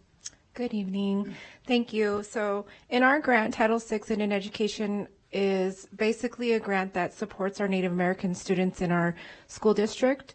The Native American population within our school district varies depending on self-identification and those that we receive an actual 506 form on. For our Title VI grant funding, we have to actually receive the Title VI fund or the form from the parent in order to receive the funding. And our funding, to answer your question about how our funding, our budget is determined or where our funds go, we have a parent advisory committee. Our parent advisory committee consists of a representative on Reno Sparks Indian Colony, Pyramid Lake Paiute Tribe, and then other members, surrounding members within our urban population of Native American parents in our population here in the district. With that, they determine how our budget is going to be spent or where our funding is going to be allocated, along, of course, with our grants support with Lauren, and also through our numbers through Ben's department. We are very appreciative of both in order to help us with that. With our Native American students, we have supports in our classrooms as far as our language. So we have 3 language, our Paiute language, bless you, sorry, our Paiute language classes. And we have 3 right now in our school district, 1 at North Valleys, 1 at Spanish Springs, and 1 at Reed High School. So with those 3 classes, we have our cooperating teachers as well as our language teachers in those classrooms. We are integrating not only our language, but our foods, our culture, some of our traditions that we've done. So we integrate all of that within our language program. And in our language program, I also want to invite you out to our Paiute Language Bowl, which is coming May 21st at UNR. And that is in the Joe up in the top floor in the ballroom. So I will also send you invites on that, sorry. And then our other supports that we provide are student graduation advocates. We are able to support 3 staff members under this grant. So 2 in the high school, 1 in the middle school. Currently, we're only visiting 2 middle school with our middle school staff, and with our high school, we are visiting 5 high schools with our 2 student graduation advocates. So that's all the staff that's under Title VI that Title VI supports.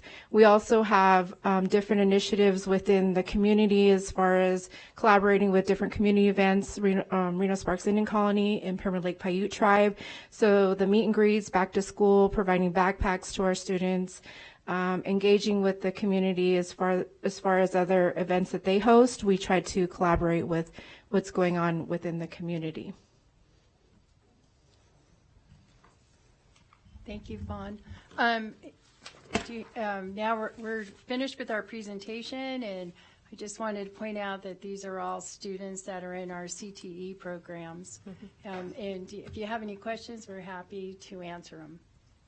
Great. Well, thank you very much. Just have one question, Lauren. I'm sorry. No. May I? Yes. Okay, sorry. thank you. Sorry. I want to be out of order. Okay, first of all, our grants program, I brag on you guys all the time. You do an amazing job, just an amazing job. I mean, it's hard enough to do what they do in the classroom every day and in the buildings. But you help by adding some things for our teachers and for our students, and especially some of those that are marginalized and some are most vulnerable. So thank you. Let me start by saying that. Lauren, you've been doing this for a while. Any idea how much money approximately per year do you think we get from grants? 88 million. Okay, approximately. Okay, that's right there. Wow. Wow. It's fantastic. Fantastic. Very cool. Trustee Simon Holland. Thank you, Madam President. We hear a lot about federal Department of Education cuts and budget forecasts and that sort of thing. What does it look like in the next budget cycle? Because that $88 million is just extremely important to us, and I'm just curious what you hear. Well, I do look at the federal forecast about once a week. It doesn't change very much. U.S. Department of Ed puts out a federal forecast. And I can tell you, in years when there is funding available, we're very competitive. We have Project Prevent right now. We are one of 20 school districts in the nation to receive that grant. It's for pervasive violence. It's sunsetting this year.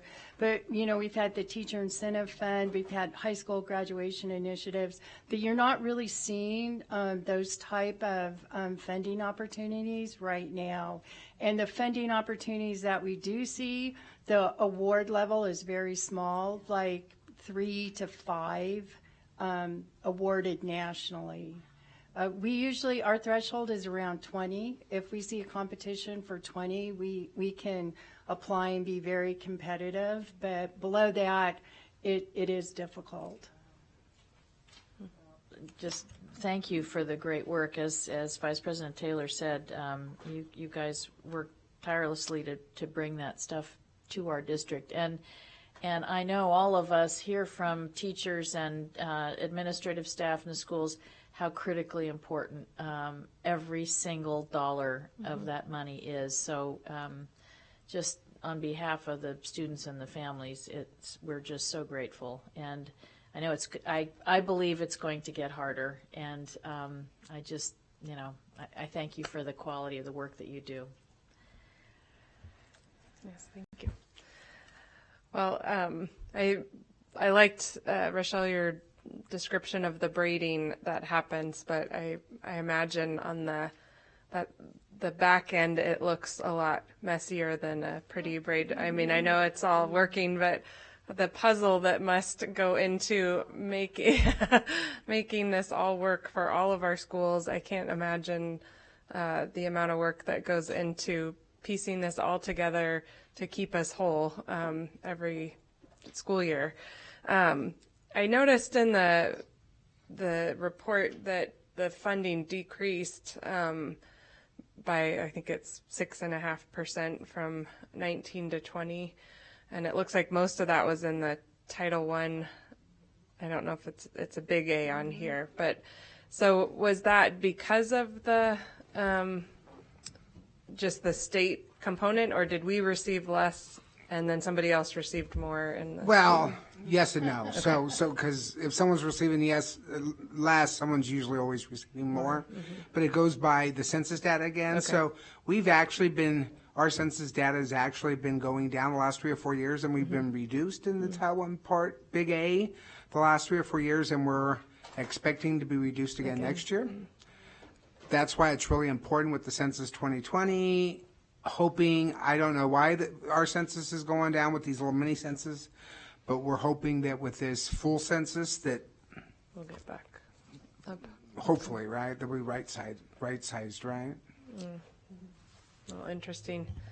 Well, again, thank you all. It was really, I think, one of the most educational presentations for me, especially in the last, I don't remember having this presentation on my time on the board, and it really helps create a better picture of all of this work, because I think we hear bits and pieces of it when we're in schools or talking out in the community, and this really packaged it up really concisely for me to better understand the work that you're all doing with the resources that we're getting from the federal government. Thank you. Interim Well, thank you all Superintendent. so very, very much. You know, I mean, Lauren taught me everything that I know about grants, so we go way, way back, and I am super thrilled that the grants department is now overseen by our accountability department. It's a nice fit, but, you know, one of the things that we continually talk about is at the federal level, and this last budget, which I personally hope is going to be arriving dead on arrival, but one of the only programs that had a significant funding increase is the Perkins grant. Everything else we have seen significant reductions. You know, we talk about IDEA, which we didn't really highlight in here, but IDEA has never been funded up to the promise of the federal government of 40%. It's about 12% at this point in time.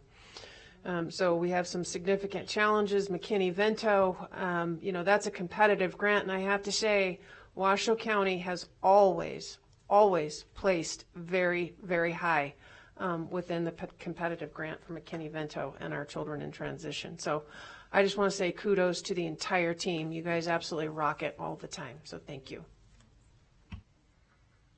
Great. Well, this does not require any action, so you're all free to go home to your families and get your popcorn and your jammies. Yeah. All right. So we're moving on. We can do some board reports. It's not so late in the evening if anyone wants to. I'll start down with Trustee Mineta. Would you like 6.01 board reports? Well, I had this last weekend probably one of the best trainings I've ever had. Oh, great. Okay. Well, I participated in that training too, and I did learn some things. I have to balance some things in my mind between how we do governance now versus some of those ideas. But I certainly did take some things from it, and I also went to some basketball games. Yeah, went to some basketball games, so that was fun. That was fun. So hopefully you'll catch some more this weekend. Great. Go Spanish Springs. Trustee Cotto? Just visiting a few schools, good conversation in schools with the things that are happening. And I had the opportunity to go to Spanish Springs on Saturday and see boys and girls basketball both win their leagues, which was pretty awesome. Spanish Springs and Reed will have teams in the state tournament in 4A. I think Incline is there for girls, so we do have some teams there, and it's in Northern Nevada this year, so good luck to them. Sorry, go Reed and Incline too. I did the pledge at LTL, and we did it right. So. For representing. Sorry, go Reed and Incline too. I forgot about them. I just know Spanish Springs won. So. Trustee Simon Holland. Thank you. I just wanted to compliment Dr. McNeil on the state of education. Great job on that. I've just heard wonderful things. Also wanted to, for the benefit of the Empower Nevada Teachers Group, I'm trying to let them know about how much work we do as trustees in advocating for education funding. I was at the EDON board meeting on Thursday, which I always go to for the board, and I appreciated the staff work to provide some support to talking about what we're doing for coding in our schools. Staff did a great job, CTE staff as well as 21st Century Learning folks, and again, we are constantly talking about the need for more education funding. So just want to make sure folks know that. And I'm down to only 4 of my 47 schools that I haven't been to. I've been to 56 schools this school year. I got 4 more, and I'm getting there. So, thank you, Trustee Calvert. I just wanted to say I enjoyed the presentation that Interim McNeil did at the State of Education.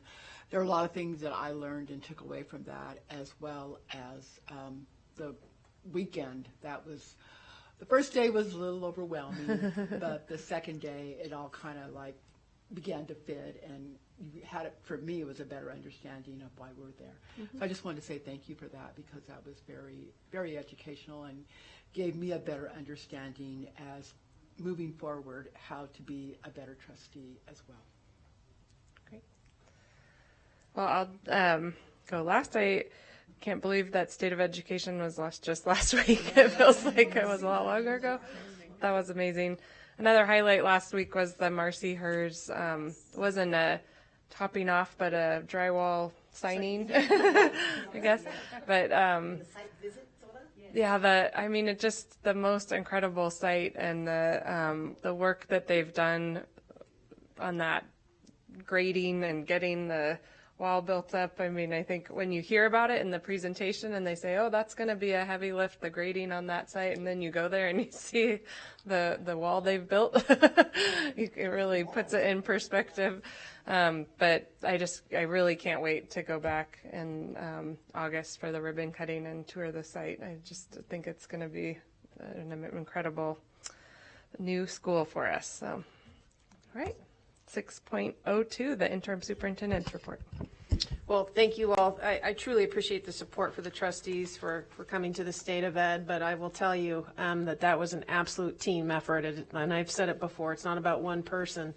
And our communications team just knocked it out of the park in putting that together. Our entire leadership team was there, so I truly appreciate all of the support for that, and I was a little bit nervous. We spent some time with the Nevada Department of Education this week around professional learning. We talked about our targeted school improvements and our comprehensive school improvements, but it was a great meeting, very collaborative. I was super impressed with our team that was down there this week. Was at Green Beret today to celebrate Public Schools Week, which was awesome. Went to a behavior task force meeting. This is part of our pathway to positive progress, and I was very thankful that Ms. Berg was there. She is the parent representative on that behavior task force, and they're doing some really important conversations around behaviors in our classroom.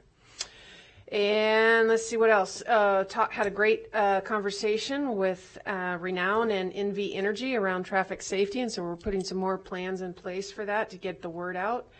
And then finally, just we continue to wrap our arms and our support for Damani Ranch High School. They've been through some tremendous trauma recently, and tonight they have the evening of information at the ranch. And I was glad to see that Trustee Kelly went there to take a look. That's where Dr. Parks is right now. So just love and support to Damani Ranch. Thank you. All right, 7.01, any future agenda item requests? All right, nope. 7.02, any public comment, JJ? See anybody? 7.03, our next meeting will be, regular board meeting will be here Tuesday, March 10th, beginning at 4 p.m. We do have a work session earlier that day, beginning at 9. And just a reminder that our board policy committee meeting scheduled for next Tuesday is beginning at 1 p.m. instead of 2 p.m. So that we can be sure to make it to the Bright Star Awards in time. So, yeah. Well, we have one really big one. So I will adjourn this meeting at a somewhat reasonable hour.